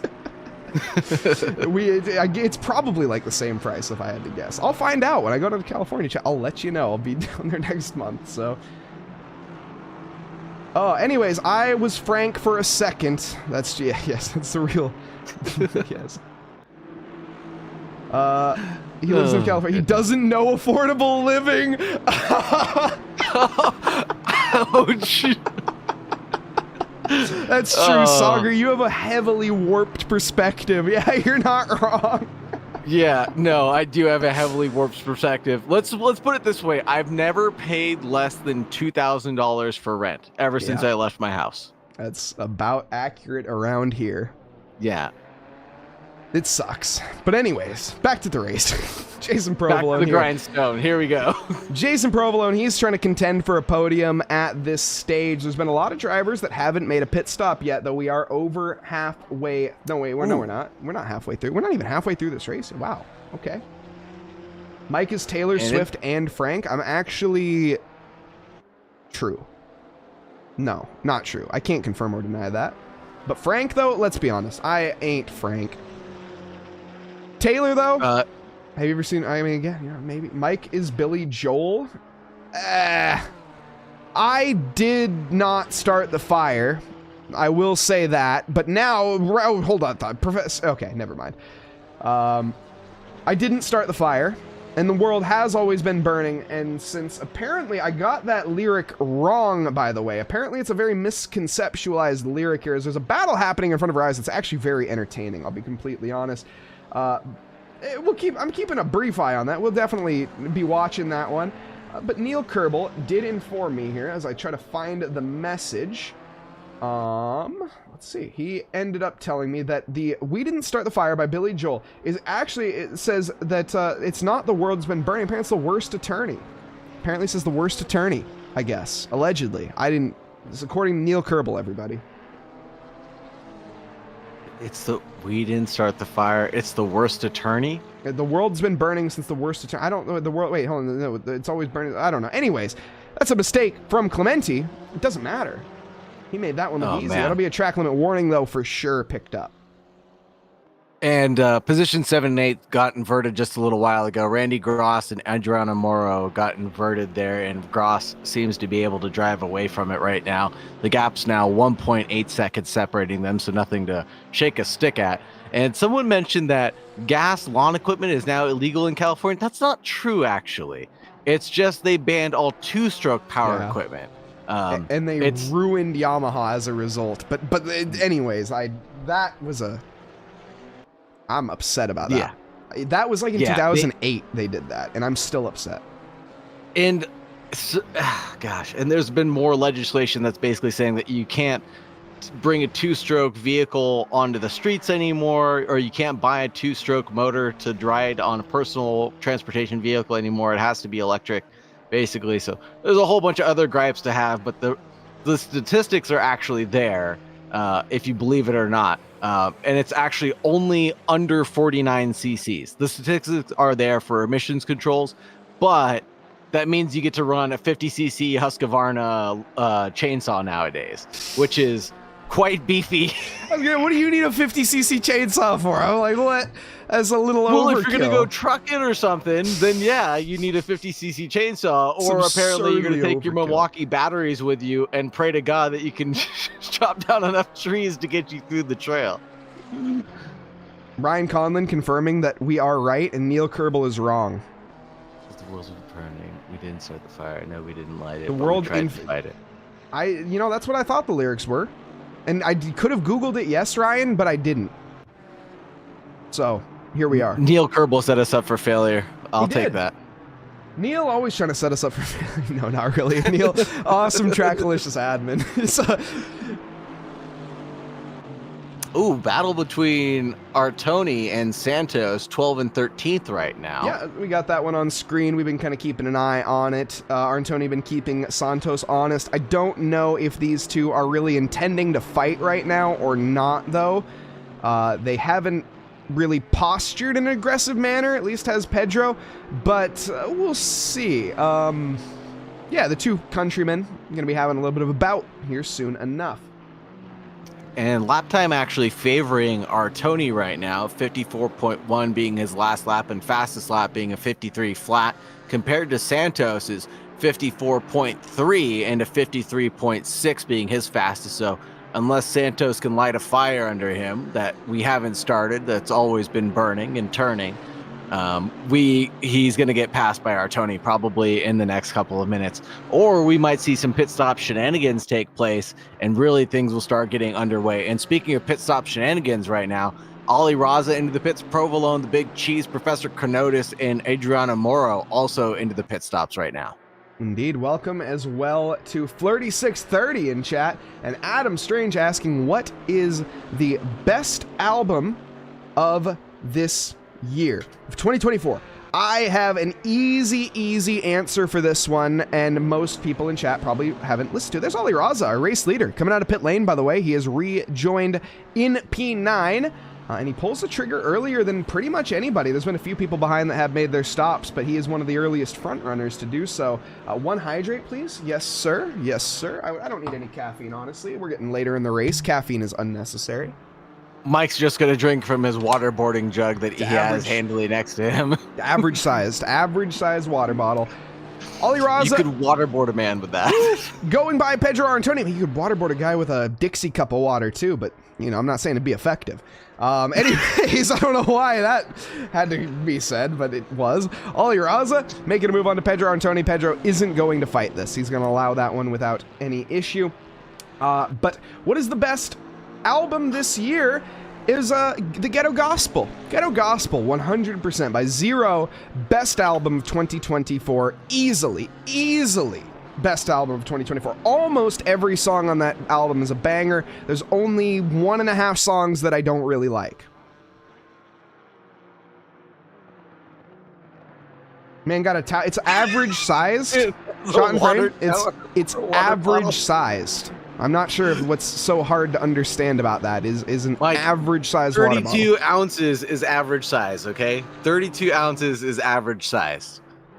That is at least 64. Yeah, I was going to say. If you guys want to stay hydrated more, pro tip, buy a bigger water bottle so you have to fill it up less. You'll drink more water, I promise. Carrying around more mass. I don't bring my water bottle anywhere, to be fair. This stays at home. This is my personal daily driver, Banks it on the bottom a couple times. It's average sized, okay? I don't know why everyone's got to be so uppity about my water bottle size. Luis Vasquez, Darren Wicks, Pedro Artoni, and Provolone all into the pits as well. People that are out, Ali Raza, Danny Boyd on his way out, and Vasquez on his way out as well. Was Short and Sweet Sabrina Carpenter's album, or who did Short and Sweet? I'll look it up real quick. That's Sabrina Carpenter's album. I was right. That, honestly, Adam, I'm not even joking. That was my second choice. So I think that's a very valid choice, to be completely honest. 100%. I didn't know what the album was called, but that is. I am for that opinion. Lamau to the don't invite Mike to California. That water shortage is gonna happen real quick. Yeah. So true. We gotta keep him away from our protected water source. We throw enough of it away. Mike's gonna take it back all to Washington with him. I'll just put it in my water bottle. I can fit all of California's water in this single jug, and it's average sized. It's. Holy I think the rest of everybody will agree. Jay Hall, thank you so much for the subscription with your Prime. Really appreciate it. 17 months. Mike, say it. That's almost a year. That's almost a year, baby. Yuki could date Sabrina Carpenter and be taller than her? Yo, that's a fun fact. I didn't know. Really? I mean, fair enough, I guess. Who? At this point, I'm too afraid to ask, but who is Sabrina Carpenter? She did Please, Please, Please. She also did Taste. Taste is probably my favorite song by her. That song is a banger. What are the other bangers, chat, that Sabrina did? As I look in my playlist here, Taste. That's actually the only one I have. Oh no, Espresso. Obviously, Espresso. I'm sure you've heard that song. That was a different album though. You've definitely heard. You probably have heard Sabrina Carpenter before. If I had. Oh, I have heard this before. Yeah, I feel like they're very, very common. So at least right now. Mike having to pay freights to get his. It's okay. I don't have to pay for it. It's fine. I'm all paid down there. Mike's gonna have to check it in at the border. Sir, you can't bring that in. Yeah, they say you can't bring in outside fruits or vegetables, but then they, for some reason, confiscated my water. I don't know. I love when they do that at the border, coming through the border of California. They go, got any fruits? Fruits? No, I'm good. You have any illegal parasites that you just so happen to be bringing across? But I don't know. How would I know that? No, I just have all these illicit other things that I'm tracking with me. No oranges though. No oranges. Yeah. I have a pound of illicit substances in my trunk, but I have no apples on board with me, I promise. I swear, officer. Philip Lee, the Irishman, he'd be struggling to get the potatoes across. They wouldn't allow it. They wouldn't allow it. Wouldn't be prudent. Wouldn't allow it. Read my mind. Talk. Apparently, so Patrick is on the same page with you, Saagar, and not knowing who Sabrina Carpenter is. Feather. Oh yeah, of course. Wait, Feather? Wait, Birds. Did she? No, wait, Feather. Is the song called? I've never heard that. I don't know if I've heard that song. I've heard it. I don't know. I don't know if I've heard that song. Thank you, Patrick, Not for Birds making of me a feel Feather. normal about it. Mona Lisa? I don't think I've heard that one either. I haven't listened to enough. Honestly, I should listen to all of Sabrina Carpenter. But, you know, I haven't yet. Definitely, you know, tomorrow, I think that'll be the gym playlist, though, if I have to guess. We'll see how I'm feeling. It's a moment thing. I'm not going to call it in advance, but oh my goodness. Whoa. Reggie King got the Dr. Squatch liver. He's trying to wipe clean any form of, well, he's trying to at least wipe his position clean. Not quite going to happen, though. Devin Anthony getting in the way. Rockefeller Racing holding on pretty well to that 16th place position right now. And this is a battle for position overall as well between the white plates. Adam Straight, the West Coast sounds crazy. It is. The West Coast is the best coast. What do you mean? West Coast is the best coast. That's true. We have our issues, but yes. I feel much lighter, like a feather, with you out of my life. James vows after firing Logan Sargent. Logan has to bring him his bald eagle with him. Oh my gosh. Oh god. Chat, you honestly, real talk here, okay? I know we've been derailed for a while now. There's a bit of battling happening. Reggie King here and Devin Anthony. This is the closest one on track. I would like to dissect it, but we got to derail a little bit longer. So today, I had, when I was doing the Williams stream, fun little fact, I have the, anyone that's watched the Williams stream, my background, I have a green screened, like, bookshelf that has some stuff on it, and I have Alex Albon's face, along with, I had Logan Sargent's face on a pineapple next to me, but I realized it this morning, and I asked James, and I was like, I should probably get rid of Logan Sargent's face, shouldn't I? And I'm like, he was like, yeah, you definitely should. Like, you should probably put put the new the Argentine driver. Why am I drawing a blank? Not Beachman for some reason. Why am I thinking? I Beachman? literally completely Fittipaldi. No, not Fittipaldi. Oh my goodness. Why am I drawing a blank? What the heck? I've been commentating for too long today. Franco Colapinto. Yes, thank you. That's right. Jeez, I don't know how I forgot, but yeah, Franco. So I had to put Franco Colapinto on the pineapple instead of Logan Sargent, and it was pretty gutting to take Logan's face off the pineapple. I'm not gonna lie. Even Baku still is. So, dude, honestly, I mean, like, you know, like I say, it hurt. It hurt. I wasn't happy. Logan hasn't watched F1. Honestly, I wouldn't either. Like, dude got done dirty, okay?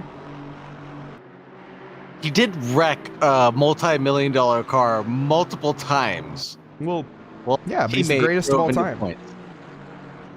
Logan Sargent is that's all it takes, second goat. I can crash into walls then. Well, look, okay, nobody can beat Latifi. Goatifi is forever the GOAT. He did something that nobody will ever be able to do, ever, in literally making the biggest controversy in Formula One. Logan Sargent at least comes up as a close second. Logan Sargent versus Mike's water bottle, who would get an F1 seat. Ouch. Mike's water bottle has the weight capacity of an F1 driver, I believe, in kilograms. I think that's what they use on the scale. At least they measure the drivers with that water bottle. At least I could at least fit Yuki in this water bottle, I think. That's a fair assessment. I don't think I could fit George, though. It's all that muscle mass that you couldn't fit in there. It's just all dead weight. Could have kept Logan's... I'd ask that, and they were not for it. Unfortunately. I got overruled on that one. How long have you had this pineapple up, Michael? What is the state of this pineapple that exists? I don't have a way of doing it without popping my face up as the screen, so I'm not going to do that. Okay. But... if you go to twitch.tv/WilliamsEsports, you can find the stream today, and you can find it. So, you know, you can go watch me on other places, too. But what is the state of this tropical fruit in? If it's not a real pineapple. It's like a fake pineapple on the back. And I did by the way, chat, you don't need to tell me what a pineapple means. I was told, and I am aware, okay? And that's not what I was going for. Okay, I promise. That is not what I was going for, chat. And I wasn't aware of what a pineapple signified before I did the thing. That's also why I put somebody else's face on it. Is Franco is now... He has replaced the pineapple. Look, if you don't know, you don't know. You probably don't need to know is what I'm getting at. Definitely don't Google that. I mean, you can, like, it's not... mean on cruise ships. It's not like it's a terrible thing. Like, you know, if that's what you're into, that's what you're into, but you know. Hey, Mike's apparently into it. He's got pineapples up in his room right now. No, just because I have no pineapples in my room. It was green screened, okay? And I was unaware, so I was grandfathered into it. Oh, grandfathered into the pineapple scheme. Well, because That's a great excuse. It doesn't mean it, though. Because what is happening here? We had Devin Anthony get by Darren Wicks. As a little bit of a mistake there from Darren allows that overtake to happen. As it stands, Zane Blisket leads this race for the time being. He still has to make his one mandatory pit stop. Ali Raza will take the leader of the race momentarily with Danny Boyd behind and Luis Vasquez still in third. The top three have pretty much remained the same the entirety of this session. Beyonce won't be happy. Look, what do you mean? Look. Look. Beyonce, you know, that's all I'm going to say. Anyways, moving on, as I have clearly commentated. Gen Z person to be his intern. Dude, honestly, a Gen Z intern to hell. That is so true. I lost Carson. That was the problem. Carson had the ability. He kind of breached the barrier there a little bit. I think Carson, I'm not sure if he was Gen Z or not. He's like 06 or something. I don't know if that's Gen Z, but either way, he bridged the gap, and we don't have that anymore. Now I am the old man, which is not true because I'm only 24, and then Saagar is the young guy, which, I mean, you know. Also doesn't make sense because I'm 33. Precisely. So somehow this is all working out okay. But I still do feel what Patrick DeBow was saying earlier. Sometimes I just don't understand, like, who Sabrina Carpenter is. It's okay. To be honest, sometimes I don't understand what chat's saying either, and that's probably about... When it comes out of, like, there's a few of you guys out there in chat, and you know who you are. Adam and Logan and others. You guys know who you are. That just say some stuff sometimes that I just don't fully understand, you know? I just do not get. Gen Z isn't just babies. What do you... I get that. Gen Z just isn't babies. Someone give me an idea about what generation I'm in, please. Am I a millennial if I was born in 1991? I think. I don't think so. Are you a Gen, like, B? I don't know. Who knows? There's all these gens. I think I'm Gen X. No, I think I'm Gen X, because I was born in 2000. Because I think you were a millennial because they had the millennium, which, you know, happened. Okay, fair enough. But I was a millennium baby, but I'm not a millennial. Which doesn't make any sense in my mind. But I didn't make the rules. My kids are Gen Alpha, and you're a millennial 91. John Hawley, 91 as well. Wait, you say 91, John didn't you? Hawley. Yes, I did. 1991, baby. 33s. Not very... What does that... See, now, what does that mean? Now, again, what is demur? I saw... Didn't, David Christie used that word today. What the heck is demur? Saagar still in nappies compared to... This must be a... What the heck?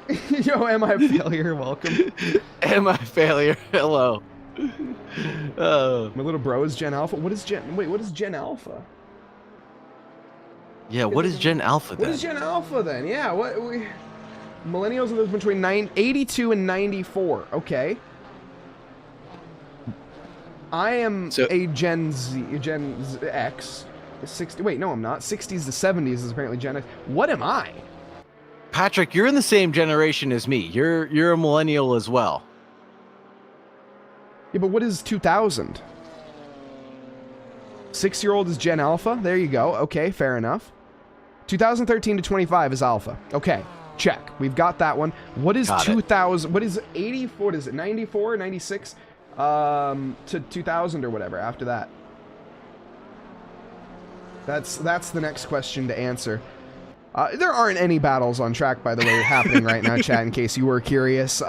We still have the same exact results. So in case you thought you were missing something in the race, you're not. We're still just chilling. We're having a good time, chat. This is the derailed stream, it seems, and we're here for it. What's going on, Kush Commander? Welcome back to the stream. Thanks for joining us today. Heck yeah, Saagar's brother joining us. Welcome, Saagar's brother. And Gen Z. I'm Gen Z. Wait, but I thought so. It goes Z Alpha X. What the heck? Who made these rules? I'm Googling this.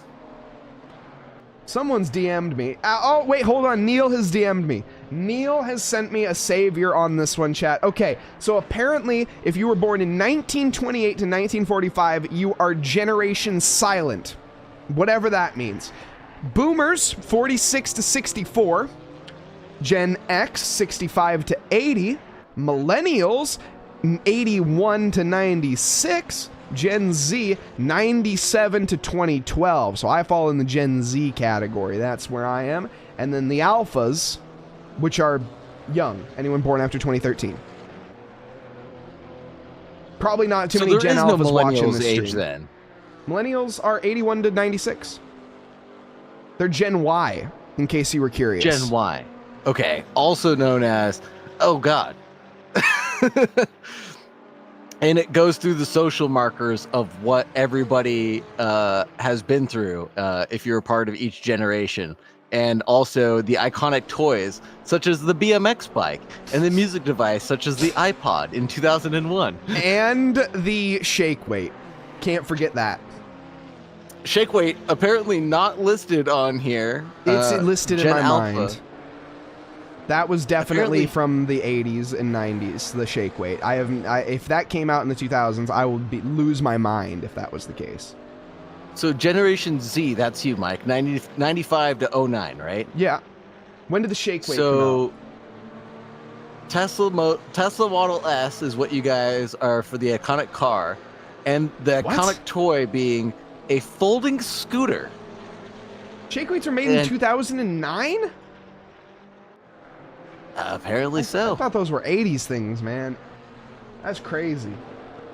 Tesla Model S came out in 2012.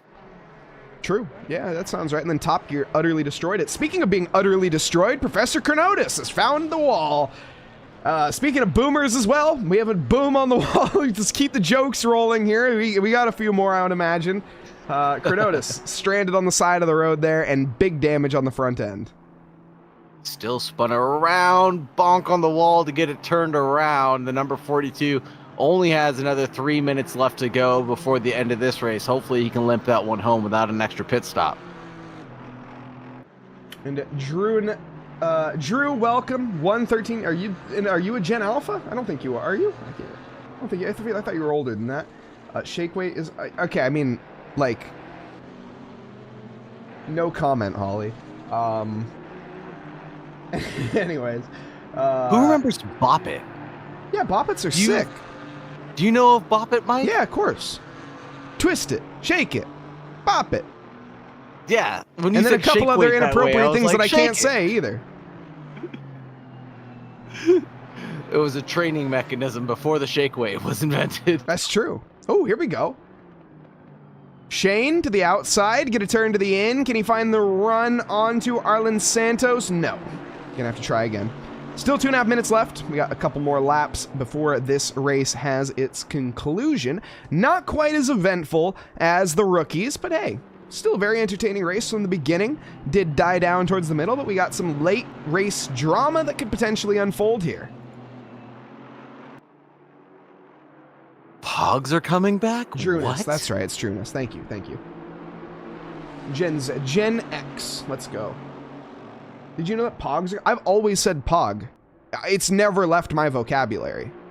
No, Oh, hold that. Shane here going down to the inside of the first corner. This is going to be signed, sealed, and delivered. Easily done there, Santos. He doesn't fight that too much, and to be fair, different classes battling it out, so this actually is not for points.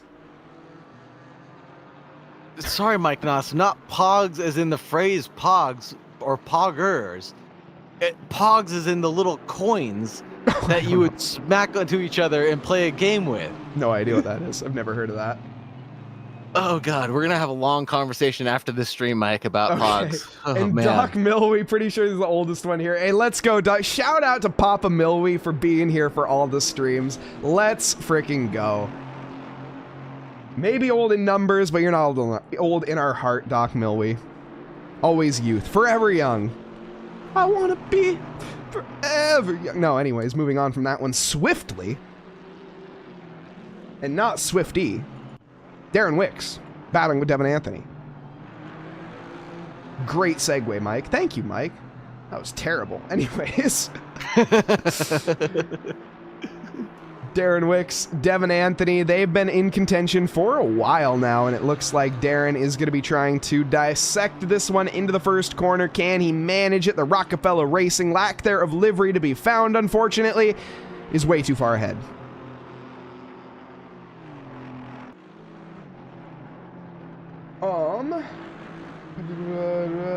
Let's see. Only know what Pogs are because of The Simpsons. How do you, Adam, how do you know what a Pog is and I don't? That's crazy.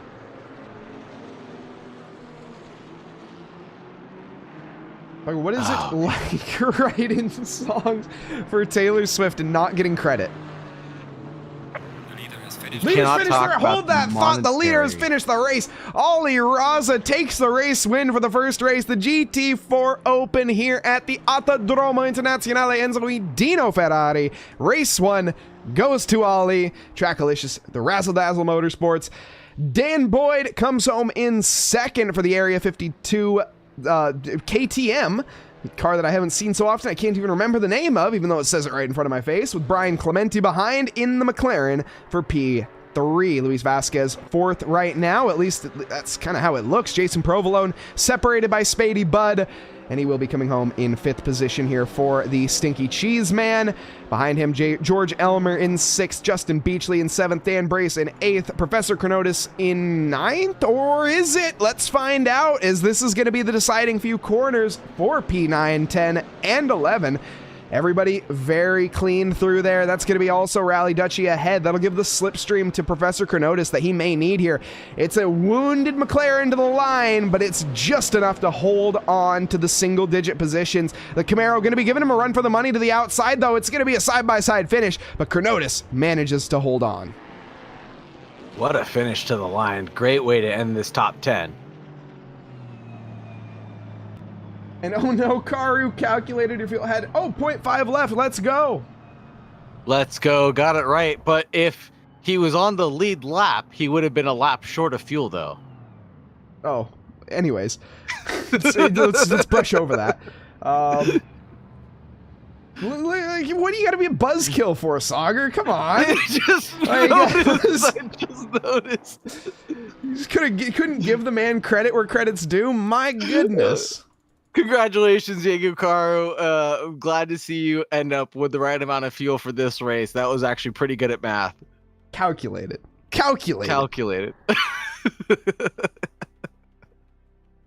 Either way, great racing all the way around there. A bit of a, I don't want to say a snooze fest at the front, but a bit of a snooze fest up at the front, let's be honest. The mid-pack definitely had the excitement for this one all the way through, and it was that was a good race. Great session. The rookies really putting up a show. That was the highlight, I think, of tonight. Those guys were awesome and a little bit aggressive. But, you know, it was race 1. That's neither here nor there. Let's get some interviews, though. We can have the top 3 from the overall category. Again, I'm not going to do the red plates, mainly because I'm like, it's nothing against the red plates, I promise. It's just to send a message, I assure you. And it's not to you, the red plates. It's to other people. But anyways, we'll grab Ollie Raza rudely as I drag him up into here, and let's see if who else am I looking for? We're looking for Danny Boyd and Brian Clementi. If you guys want to join the green room and hop in for an interview, you guys are more than welcome to. But in the meantime, Saagar, why don't we catch up here with Ollie Raza, the razzle dazzle, and he manages to take the race win. Ollie Raza, are you there? Yep, I'm here. How are you doing, brother? Pretty smooth race for you, wasn't it? Yeah, I was smooth sailing. Although, I mean, in the beginning, Danny was pushing, and you know, he was keeping me on the toes. So I wasn't like, I was definitely sweating. Were you worried about that Camaro? Not the Camaro, the KTM actually at any point in time, or did you know kind of what the KTM was capable of, and you knew how to play it into your favor? Like, I knew the KTM is definitely not as quick as the Macca, but you know, Danny is Danny, so he could pull anything with even the bad car. So he's definitely keeping me on the toes. Absolutely. And then how did you maintain your composure and then keep up with your consistency through the entire race?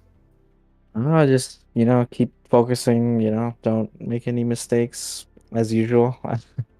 Yeah. I mean, And any issues with lap traffic that you ran into? Not really. It was fine. Yeah, everything was fine. People were respectful, moving out of the way when they're blue flags. So pretty good for me. Nice. And then pit stop strategy being my last question for you. What did you have in mind, and what did you end up taking, if you don't mind revealing the magic curtain for us?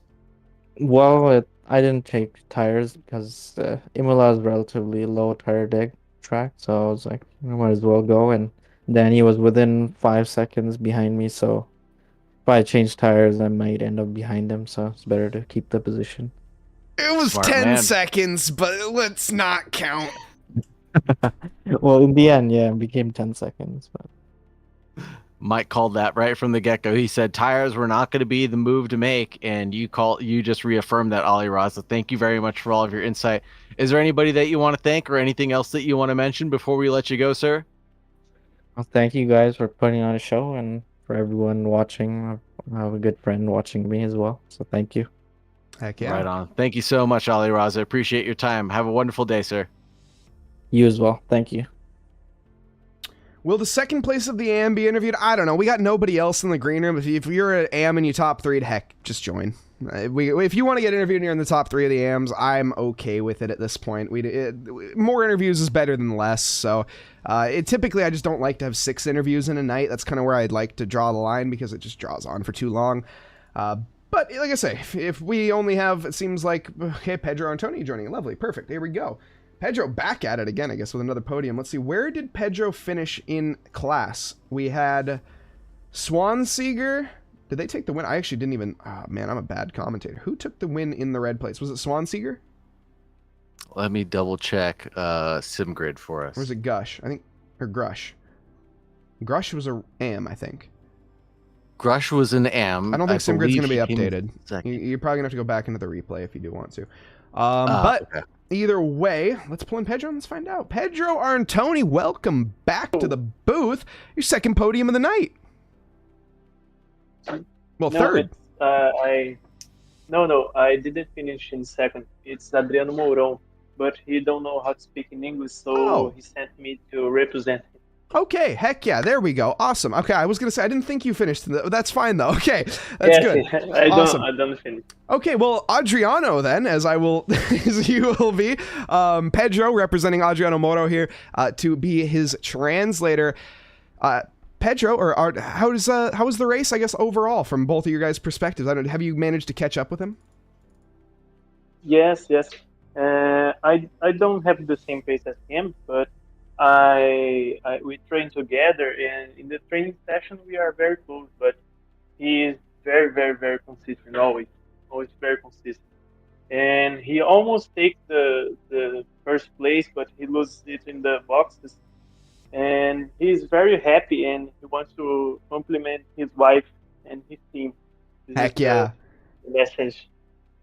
Love it. Shout out to all of the sim racing wives, because you guys are great and let us have our sim racers, which is amazing. So absolutely incredible. Thank you for that. All in all, why don't we talk a little bit, since you're here, why don't we talk a little bit about your race? How was it from your perspective? First time out there in the open, you have both white plates and red plates to contend with. How was the feeling? Yeah, the open series very, very competitive. I just try to stay in my pace and don't make any mistake like I did in the rookie series. But the competitor is very, very the competitive of the race, very, very bigger. So I like a lot, and it's a pleasure to race with you. Excellent. Well, thank you very much, and congratulations on your finish, I should say, but also to Adriano Mourão, who you're representing. Is there anyone you'd like to thank before we move on? Yes, I forgot to thank my girlfriend. So, there we go. Obrigado, Isabela, por ver a minha corrida. I say it in Portuguese because she don't speak in English too.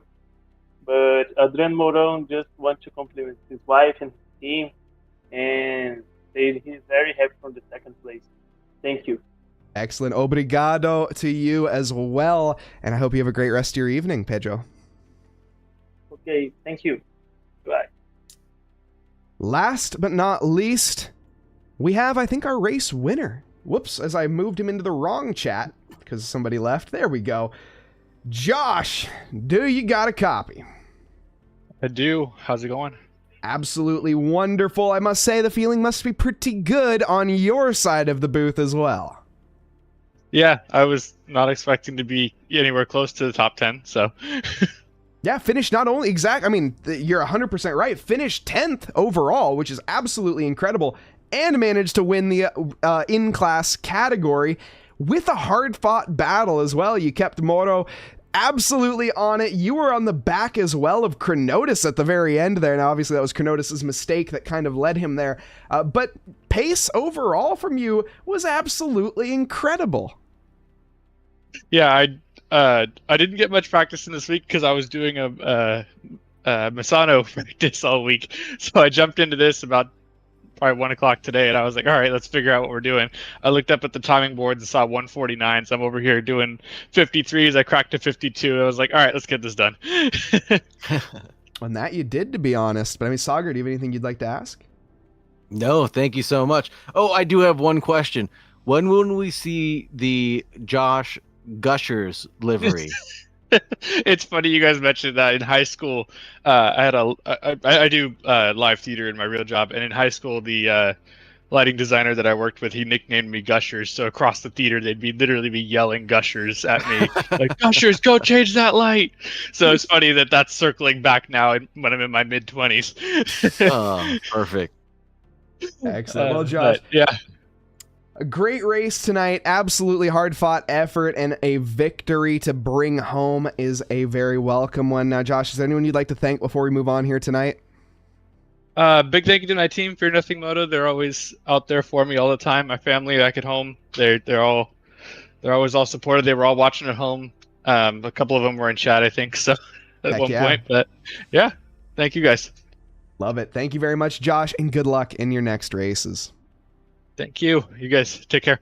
Good luck. Saagar, what a night. What a night of racing that we've had here tonight. Any final conclusions before we wrap up? Just as always, everybody remember to please stay safe and have a wonderful evening. Thank you very much for having me, to the Tracklicious staff and team. Absolutely, and thank you very much, Saagar. And of course, thank you very much to Zach, as well as Zach Dickinson earlier, for joining us in the Rookies. That was absolutely amazing. His debut here at Trackalicious. Now, though, we are going to be sending you guys off to somewhere else, and we're going to be sending you off to a very, very good choice. It's Jake Wells Racing, a man who has raced in this community for a long time. He is previously the I suck at this. He no longer sucks at this. He is just Jake Wells now. And I recommend going and checking him out. He's an amazing streamer, amazing guy, and super funny and handsome, kind of not really. Anyways, I hope everybody has a lovely evening, afternoon, or morning, wherever you are in this fine world. If you guys are interested in finding more information about our championship, !SimGrid, link in the description over on YouTube, and ! Discord as well. Links all down below as well. But for me, here at Trackalicious, I've been Mike Nause, Saagar, Bakshi alongside me tonight. I hope everybody has a lovely evening, afternoon, or morning, wherever you are in this fine world. Thank you, and good night.